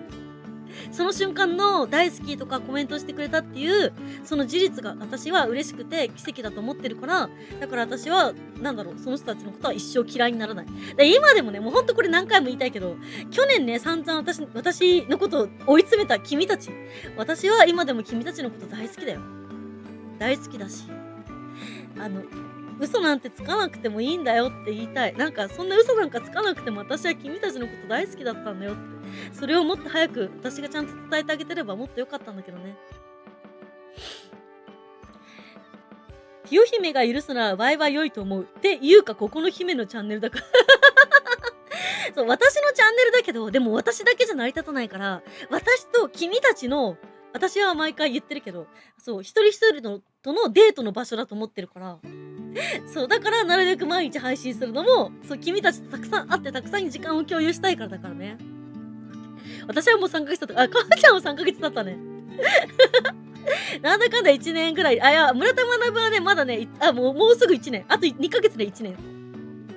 そう、YouTube にアクセスしなかった期間だね。来なかった期間は。そうなんだ。でももう、そろそろピオニー中毒になって、ここに来るのが習慣化されるんじゃないですか？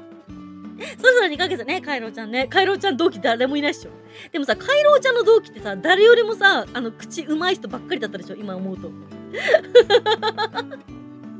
でそういうことよ。ピオニーを知ったからずっといるよ。本当にありがとう。まだ2ヶ月と7日。行くもの DM 来てコーヒー吹いたわ。いや、私、みんなのことをめちゃめちゃ考えてるからね。ハゲが多いって言えばさ、ハゲの育毛剤を自分で人体実験してみたりとかさ、ね、中折れするとか言えば中折れ対策の動画を検索してさ、やったりとかさ、めちゃめちゃ頑張ってますよ。清姫の深い愛情に感動。いや、でもさ、こうあるべきだと思うんだ、私は人間って。なんか合わないからバイバイとかさ、そういうんじゃないと思うんだよね。そう。とりあえず収益化復活と年収の復活が今一番来て、あ、そうだね。11月3日からできるからね。っていう風な考えて、本当いや、私、いやでもね、いや、これは人間として多分欠陥品なんだよ、私は。私は人間として欠陥品で、一度好きになったものを嫌いになることできないの。だからどんなに意地悪されて、どんなに裏切られて、どんなに嘘つかれまくったとしても嫌いになれないんだよね。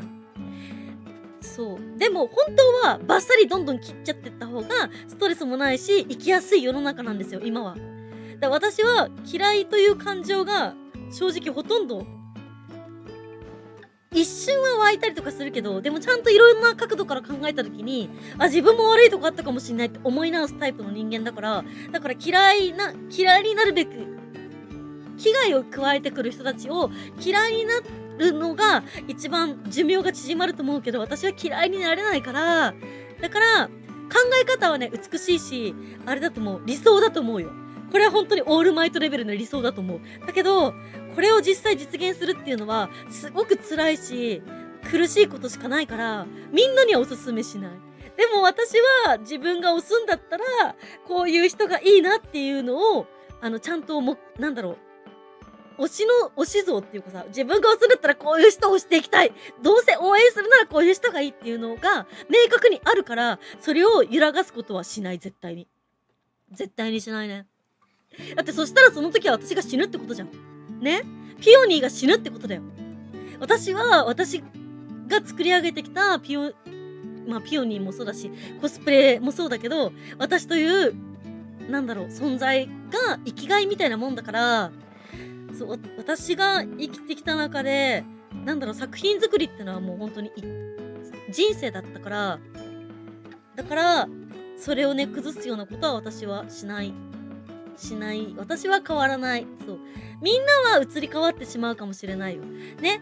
どんどん新人 VTuber さんたちが出てきてさ、みんなね、初配信とかたくさんしてて、声が可愛い人とかたくさんいるし、歌が上手い人もたくさんいるし、めちゃめちゃね、トークがね、めちゃめちゃ可愛かったり上手い人もたくさんいる。だからみんなは気持ちが移り変わるかもしれない。だけど私は死ぬまで君たちのこと好きでいる自信がある。人として間違えてないと思う。いや、人としては間違ってないかもしれないけど、この生き方はね、修羅の道だよ。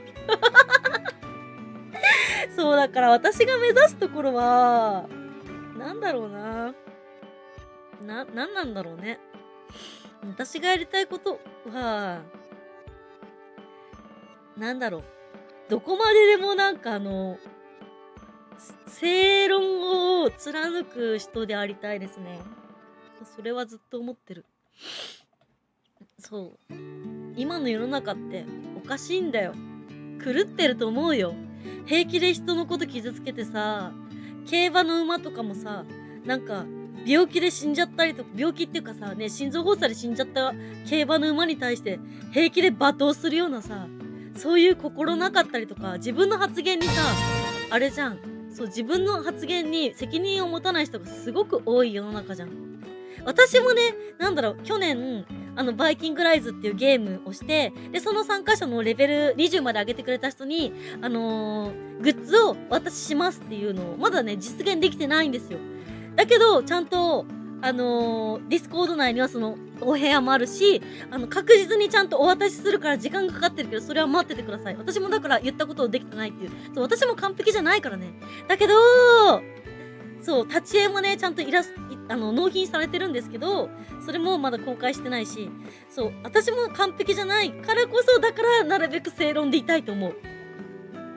同期って言ったかなかんちゃんの同期はカムイちゃんぐらいじゃないね、カムイちゃんとかんちゃん同じ時期ぐらいに見つけてくれたよね。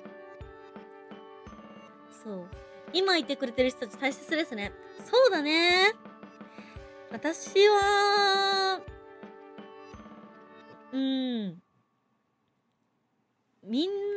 大切だね。そうですね、圧倒的に修羅です。いや、私はもう本当にね、地獄を歩いてるみたいに思ってる。マジで私地獄の中歩いてると思ってる。VTuber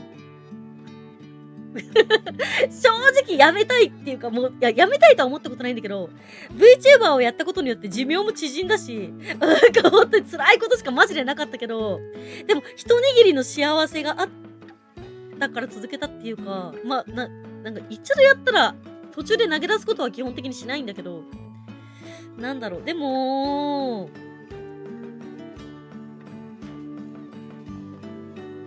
ちょっとね、昨日、自分が活動する意味とか、自分の存在についてちょっと考えたことがあって、まあちょっとお電話とかでお話しした人が、クリエイター業の方だったんで、で、そこでね、ちょっと思ったんだけど、やっぱり、ちょっとね、目標っていうのが私、曖昧だから、その目標をね、改めて言いたいんですけど、私は自分が 100% 汚すことのできる、凌辱できるキャラクターを作りたくて二次元に来たんですよ。で、下ネタをたくさん喋るために、この配信を、もともと配信っていうものをしようと思ったんですよ。だからたくさんの人と下ネタを喋りながら、私が、なんだろう、もうこれはマジガチ抜けるんじゃないかみたいな、そういうエロゲーを、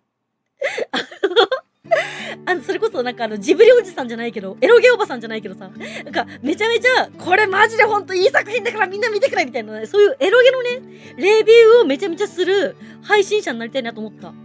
紹介する配信者。で、しかもエロゲのコスプレもするみたいな。で、さらにそのエロゲの、コスプレもしながら、それの作品も作るみたいな。写真集も作るみたいな。自他ともに二次元にみんなを引っ張り込んで、二次元のエロにみんなを引っ張り込んで、性癖も歪めながら自分の性癖もぶちまけていくみたいな。そう、ガンプラとかってさ、正直、キャラクター好きじゃなくても、ガンプラしてるだけのグラビアアイドルさんとかいるじゃん。なんかね、私そういうのできないんだよ。ゲーミングこんばんはコンピューに来てくれてありがとう。今ね、ちょっと、アニオタちゃんも今日も来てくれてありがとう。今ちょっと語っちゃってるから、熱く語ってるからコメント全然読めてなくてごめんね。そう、なんかね、なんだろう。所詮 2.5 次元だから強いんでしょじゃなくて、2.5 次元だけど、2次元、2.5 次元を2次元にする唯一の存在になりたいと思った。なんだろう、結局、ニケとかもさ、ニケ全然好きじゃなくてもさ、ニケやればさ、売れるしバズるから、来ただけのコスプレイヤーさんとかいるわけじゃん。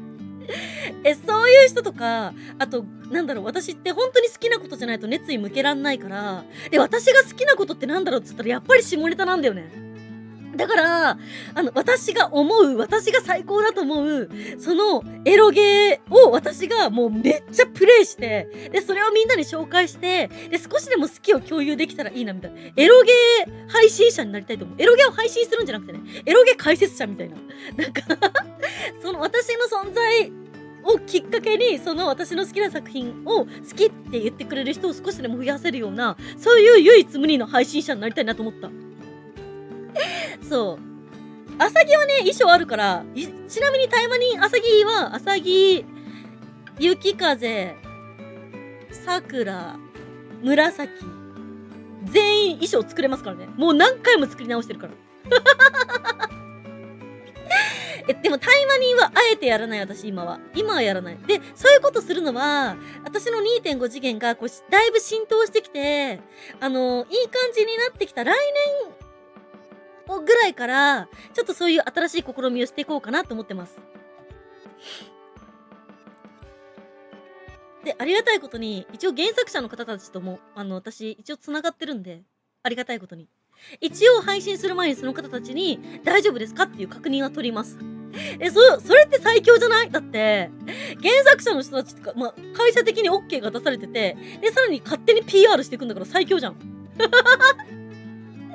だけど、突然そういうことし始めちゃうと、そういうゲームとかにね、興味ない人とかがびっくりしちゃうから、だから、それはそれで配信するけど、こういう配信も普通にするし、そう、みたいな。そう。いや別に無理なら無理でいいんだよ。無理なら無理でいいよ。別に全然いいんだよ、それは。だってその人の性癖だからね。逆にだったら、ゲーミングちゃんは私におすすめのゲーム教えてくれよ。で、私がそのゲームをやって、いや、ここがマジ良かったみたいなさ、そういう感じで、それはそれで共有できたらよくない？オタクってそうなんだけど、好きなものをみんな共有したがるんですよ。で、共有してお互いに沼に沈めていくみたいな。それがまた楽しいじゃん。でも今ってさ、ただ私がいつもね、話してることを、ベラベラ喋ってることをみんなが聞きに来てくれてるだけだけど、なんだろう、できればさ、みんなにも自分のすごくいいな、人生変わったなっていうものをみんなに共有していきたいんだよね。それがにわかじゃない私がやるからこそ意味があると思うんだ。韓国戦艦のコスプレもできるよ。やってたし。そう、村上寺明先生の作品は大概やってる。村上寺明先生に見つけてもらいたい。つまりみんなで方が楽しいですね。つって。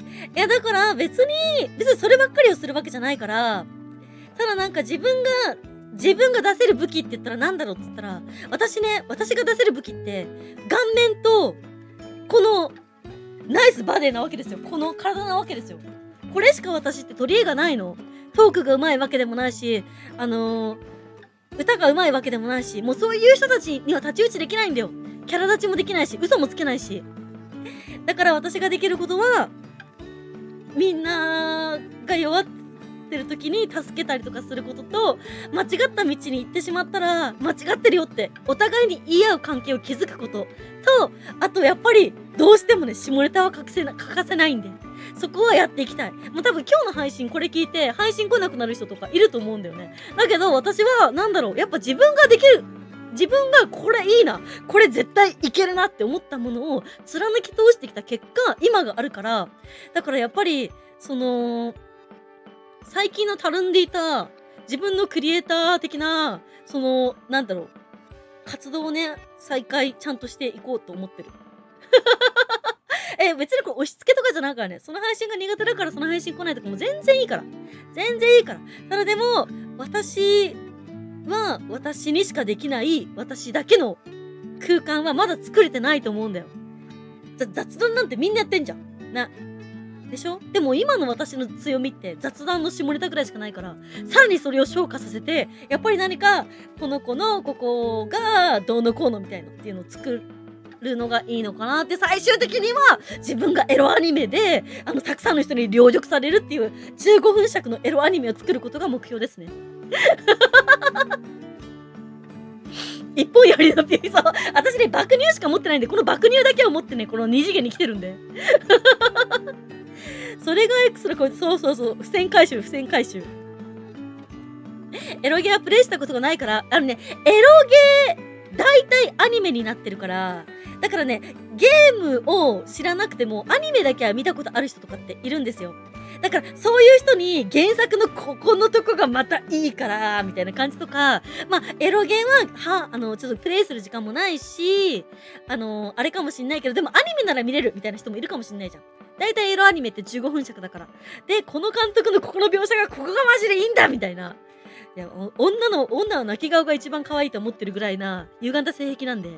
で、そういうのを、やっていきながら、村上寺明先生に見つけてもらえたら嬉しいなと思ってます。グリザイアもね、私コスプレしてる、カズキ。しかも、カズキのコスプレするとき、ちゃんと山で遭難したところから始めたからね。そう、グリザイアは私プレイ済みなんですけど、いや、カズキエンドがマジほんと、好きすぎて。グリザイアはエロゲーですね。だってあれ、おねしょたじゃん、おねしょた。ねえ、お姉ちゃんがね、弟に手出すっていう、そういう作品なんだよ。エロゲープレイは確かにしたことないかも。いや、別にいいんだよ。ただ、なんか日本のエロはまだ捨てたもんじゃないぞってことを、拡散していきたいですね。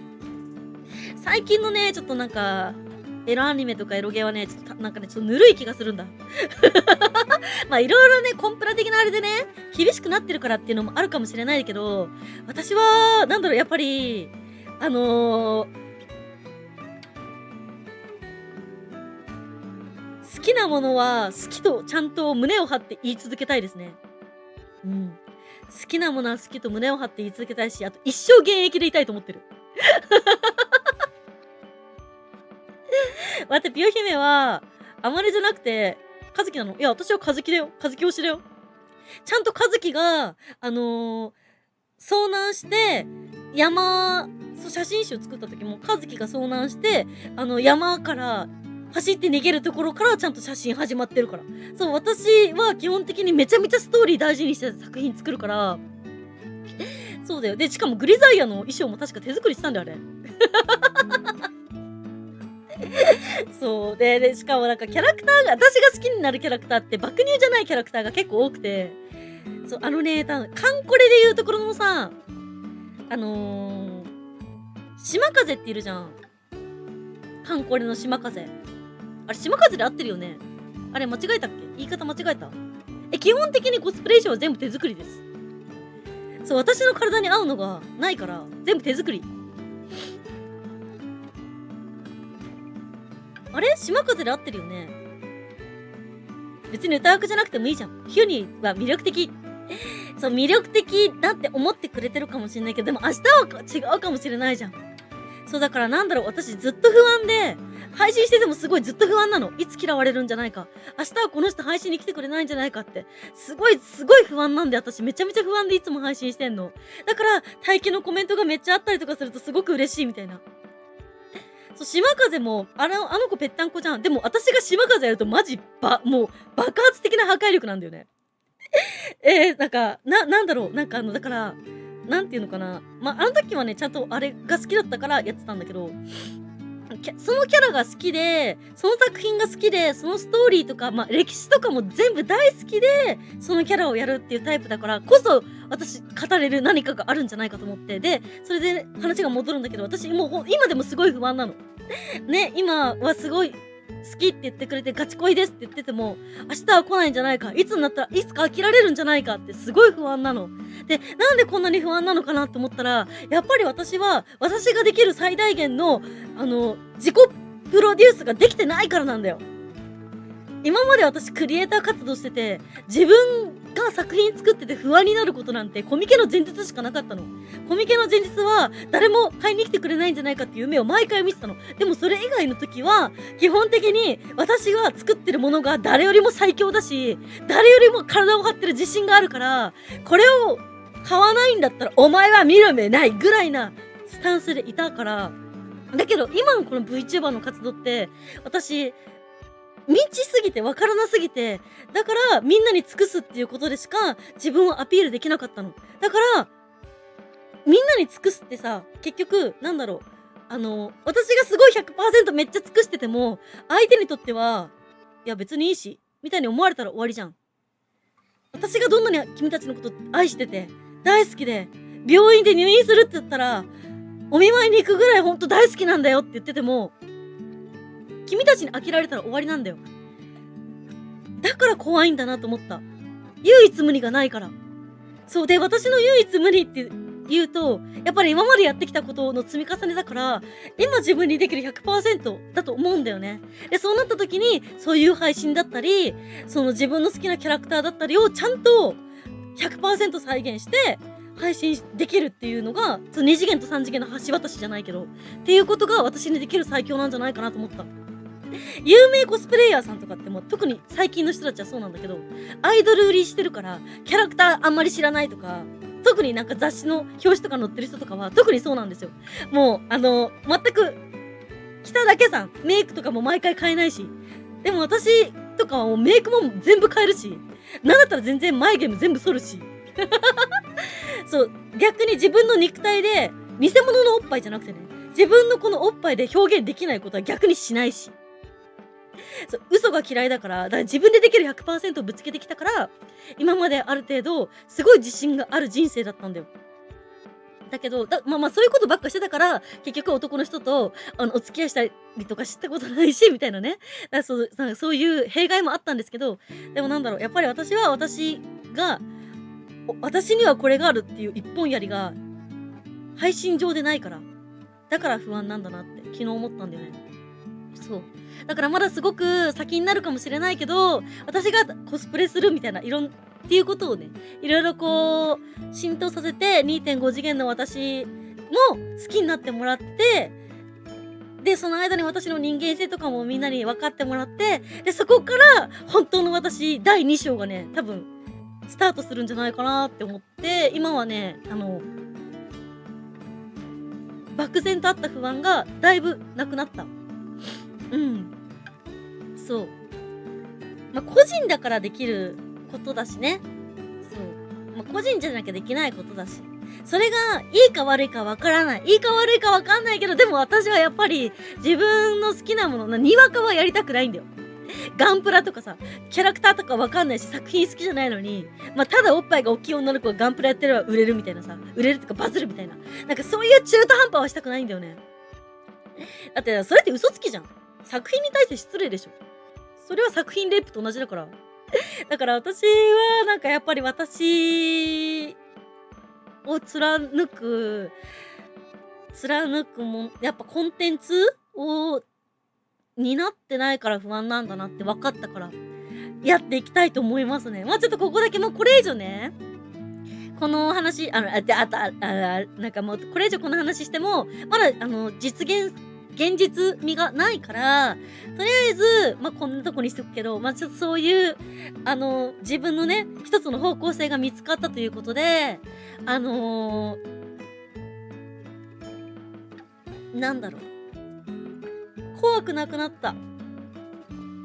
いや、めっちゃ怖かったんだよね。自分で自分で VTuber になっといてなんだけど、本当に私、ありがたいことに、性格が終わってる人たちと関わったことがなかったから、そう、嫌なこと、意地悪とか悪意とかある人たちに会ったことがなかったから、本当に V になってから泣くことばっかりで、配信切った瞬間大泣きするとか毎日だったの。ほんと辛すぎて。もうなんか本当にもうね、辛いことしかなかったけど、でも、あ、私の進むべき道はこれだ。やっぱり信じたものはこれだし、誰よりも作品愛を体で表現できる存在であったことが、やっぱり自分は一つの自信だったから、だからやっぱり私はこれしかできないな。なんだろう、不器用なんでいろんなことができないんですよね。そう。で、あと、雑談中にテトリスとかさ、あるじゃん。あれやってとか言われるんだけど、だけど私ね、なんだろう、君たちのコメントを、なるべくちゃんと読みたいから、だから何かしながら雑談って無理なんよ。だから流行りに乗れないんだよね。そう。まあ今こうやってね、めちゃめちゃ自分語りしてるから、だからコメントほとんど見てないんですよ。まあ自分語りするときって、頭の中でちゃんとね、言語化しなきゃいけないから、でその言語化が間違えてしまうと解釈違いを起こしてしまうので、めちゃめちゃ言葉を選んで喋ってるんで、これでもね。だからね、そういう時はコメント読めないんだけど、なるべく、雑談は君たちとのデートだと思ってるから、だから、あなたたちをたくさん知る場だと思ってるから、たくさんコメントしてほしいんです。そう。俺は寂しがり屋だからね。どうしたごめん、たまたま。ちなみにね、ちょっとこれ、これちょっと、昨日ね、まあ、昨日っていうか、ちょっと前に、大人のおもちゃのレビューをしてくださいっていうね、会社さんから、まあ、アマゾンとかで大人の女性専用のおもちゃのね、レビューをしてくださいっていう DM が来たんですよ。で、私は一生懸命根節丁寧に、めちゃめちゃ綺麗な日本語で、処女なんですけど使えますかみたいなこと言ったら、速攻で相手からブロックされたっていう話を、まあこれ何回もこすってる話なんですけど、まあされたじゃないですか。で、昨日、別の会社さんから、まあね、まあ、大人のおもちゃのレビューしてくださいって言われて、で、一応また私はすごく根節丁寧に、私少女なんですけど使えるんですかって言ったら、少女でも使えるのありますって言って送られてきたのがあったんだよ。挿入しなくても大丈夫ですみたいな。で、それで一応みんなになんて返信したらいいかなって相談したらさ、配信来て PR してくれって言えって言われたじゃん。だからそれをね、ちょっと待って。ちょっと待ってね。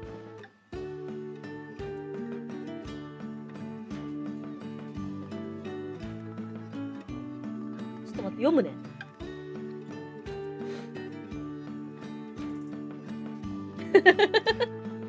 で、一応私ね、ご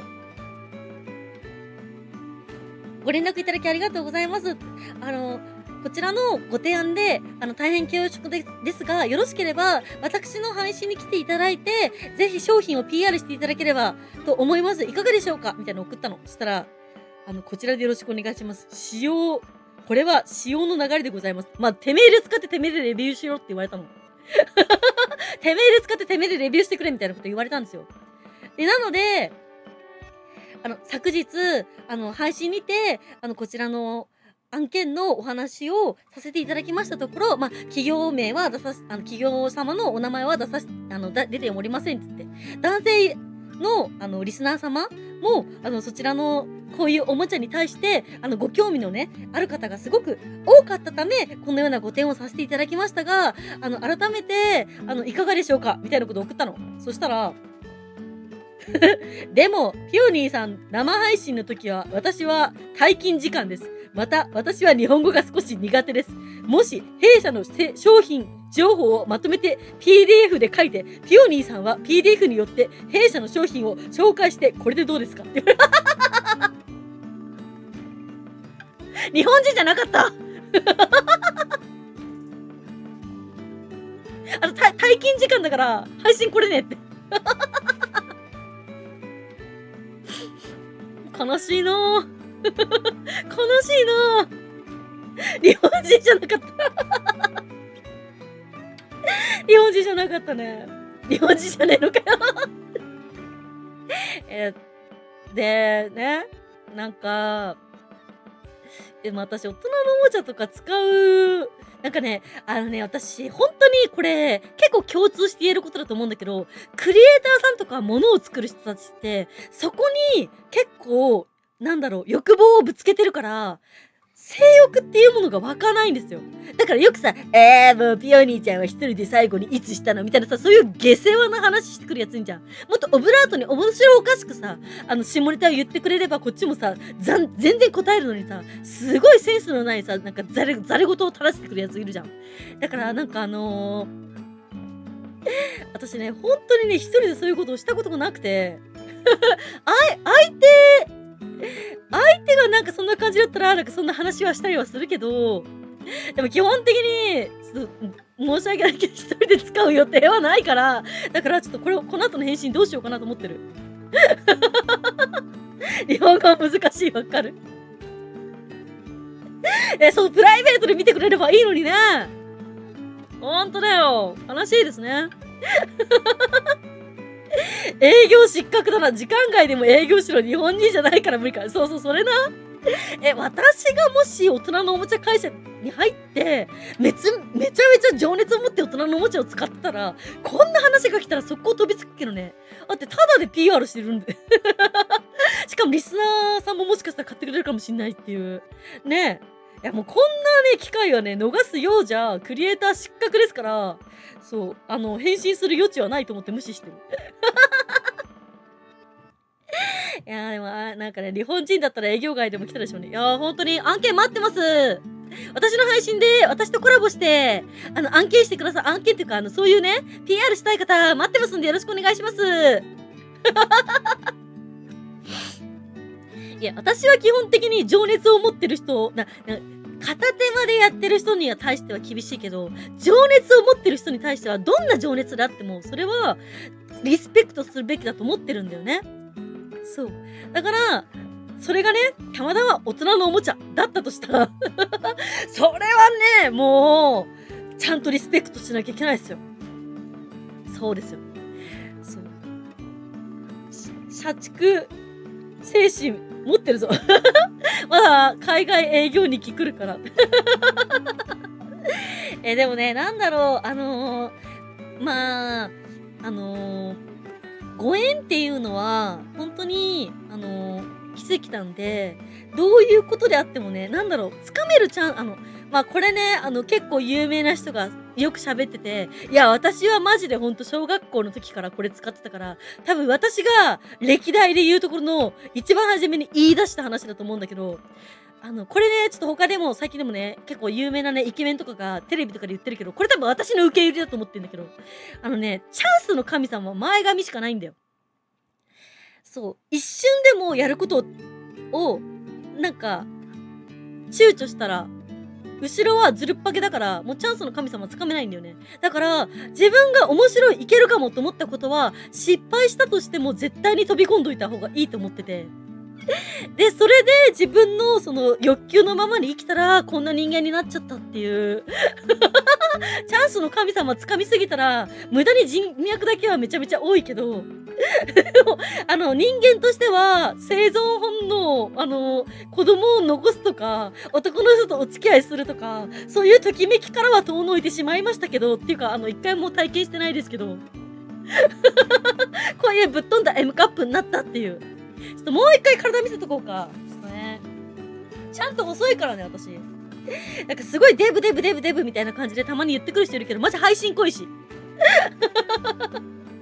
もう本当にね、体は加工できないからね。てか、パソコンのカメラは加工できんからね。チャンスの神様は焼け野原。あ、そうだよ。チャンスの神様はね、後ろは毛がないから、なんかいいなと思った時に掴んどかないと無理なんですよ。そう。そうして笑う。そうなんだよ。だから私は、なんだろう、なんか誰かに何か相談されたりとか、何かが、そう、誰かに何か相談されたりとか、自分はこうだからとか言う人には、必ず前向きな回答をするようにしてる。そう、なんか、かといって、なんかそれが 100%、なんだろう、成功するとは限らないよ。失敗することだってたくさんあるよ。だけど、なんだろう、失敗したことで得られることもたくさんあるわけよ。そう、私みたいにね、なんか温室育ちでさ、ね、人間関係が全然わからないから嘘に騙されまくって、それを信じてしまって、泣きを見てしまっていた去年の私も、去年の私があるから今の私があるわけで。だから、なんだろうね、そう、何か相談されたりとか、こういうことなんだよね、ああいうことなんだよねって言われたら、とりあえずやってみたらっていうようにしてる。そう。お前がある時言ったから俺はやったみたいなね。私はやったみたいなね。そういう無責任な人とはそもそもあまり関わりがないんで。基本的にはやっぱり同じような熱き魂を持った人としかね、関わりがないのでね。これでデブと言うなら何が普通なんだろうか。でも普通にデブだからとか、クソ加工とかクソ言われるから、加工だと思うんだったら、明日顔見に、ご本尊をね、毎週週末晒してるんで、見に来りゃいいし。てか、おっぱいをでかくする加工ってなんだよ。目の前で見たけど細かった。ありがとう。でもさ、衣装、そう、この衣装の悪いところで、ここにリボンがあるからさ、実際のウエストの細さがさ、あんまり強調されないとこなんだよね。あとちょっとリボンをでかく作りすぎたからさ、細いのは本当に痛いんだけど、抜けるときはね、抜けるって言わなくていいよ。寂しくなるから。これね、私定期的に言ってんだけど、抜けるときとか、寝るときとか、なんか、いちいち言わなくていいよ。寂しいから。だって私は、君たちと仲良くなりたくて、君たちと一緒にいたくて配信してんだもん。それでわざわざなんか抜けますねとか、例えばテレビ見てきますとか言われるのは、正直私は悲しい。私の時間、私はプラスにしたいけど、違うんだって思っちゃう。そうだ、不届き者抜きの巨人の綺麗だな。はい、じゃあね、明日ね、ちょっと早めに。じゃあ明日ね、また11時から、配信しますので、明日、昼間の11時から配信しますので、皆さんね、会いに来てください。明日はね、チャンネル、高評価が250でコスプレ公開。で、350、高評価が350でお顔公開。別に仮面とか被らずね、素顔公開となっておりますので。はい。ぜひね、遊びに来て、コメントをまた一緒にバカ話たくさんして、で、高評価もして、ピオの顔も体も堪能して帰ってってくだったら嬉しいです。よろしくお願いします。はい、じゃあちょっと今日はね、早めだけど終わりましょうか。また巨人が増える。ね。何のコスプレか楽しみ。モザイクかけてるからね。そうで、今ね、Amazon セールらしいんで、Amazon の欲しいものリストにね、コスプレ衣装をね、多分10着ぐらい入ってるから、着てほしいコスプレとかがあったらね、ぜひ、送ってください。着ますんで。全部、律儀に。明日明後日宣伝頑張ります。絶対みんなねよかったらね、共有ってボタンを押すと、動画の共有とかできるし、引用リツイートで、あと何人とかって言ってくれたりとかするのすごく嬉しいから、そういうのもしてくれたらすごく応援っていうか、ピオのモチベーションにもつながりますんでね、よろしくお願いします。想像力頼む、つって。失敗は成功のもとって。どれだけのものを犠牲にするかっていう覚悟だよね。コスプレならピオ姫に送っていいかなって。いや、ダメでしょ。私もうカムイちゃん電話でもう今月は俺ギリギリなんですって言われたから、もう今後一切カムイちゃんからの欲しいも受け付けません。来月にして。島風いますね。島風の衣装はね、私も多分捨てちゃったと思うんだよね。基本的に衣装を破いて、自分で作った衣装をぶっ壊すところまでが作品だと思ってるから、基本的にコスプレしてそのコスプレの衣装を全部切り刻まれてぶっ壊されて、当日売り子用にまたコスプレ衣装を作るみたいな、そういうスタンスだから、島風の衣装はね、確かね、ぶっ壊しちゃった、ビリビリに破いて、大破させちゃったんじゃないかな。送るのは禁止。明日も来ますね。本当に待ってるよ。ありがとうございます。ということでね、ちょっといつもより20分早めですけどね、自分を犠牲にして支援するくらいのは良くない。ピオ姫が求めて安心感が遠のいちゃう。ぶっ壊しちゃったのがもったいない。そうそう、破壊して、そもそもさ、ゲーム自体が、だってあれじゃん、大破することもちゃんと想定して書かれてるもんなんだから、ちゃんとしなきゃいけないじゃん、そこはね。セナジーコンピオニーです。いらっしゃい、来てくれてありがとう。もうおしまいなんだ。よかったらまた明日ね、11時から配信するから、昼間のね、11時から配信するから、よかったら明日また来てください。ということでね、皆さんよかったらね、コンピオニーください。オツピオニーだ。オツピオニーください。オツピオニーで皆さんのお名前を呼んで終わりたいと思います。明日は11時お昼から、コスプレと顔面配信しますんで、よかったら会いに来てね。夜も配信するからね。はい、どうもありがとうございました。今日も楽しい時間をありがとね。オラちゃんつぴょんにーです。おやちゃんつぴょんにーです。タイガちゃんつぴょんにーです。エルちゃんつぴょんにーです。カノーマさんつぴょんにーです。カンちゃんつぴょんにーです。ミッチョつぴょんにーです。ザムちゃんつぴょんにーです。カイカイちゃんつぴょんにーです。おやちゃんつぴょんにーです。カメちゃんつぴょんにーです。おっちゃんつぴょんにーです。いたずらちゃんつぴょんにーです。タオちゃんつぴょんにーです。ゲーミングちゃんつぴょんにーです。村田まなぼつぴょんにーです。りゅうちゃんつぴょんにーです。はい、どうもありがとうございました。ゆうちゃんつぴょにーです。かばんちゃんつぴょにーです。セナジオつぴょにーです。どうもありがとね。じゃあまた明日の昼の11時にまた集合です。またね、おやすみなさーい。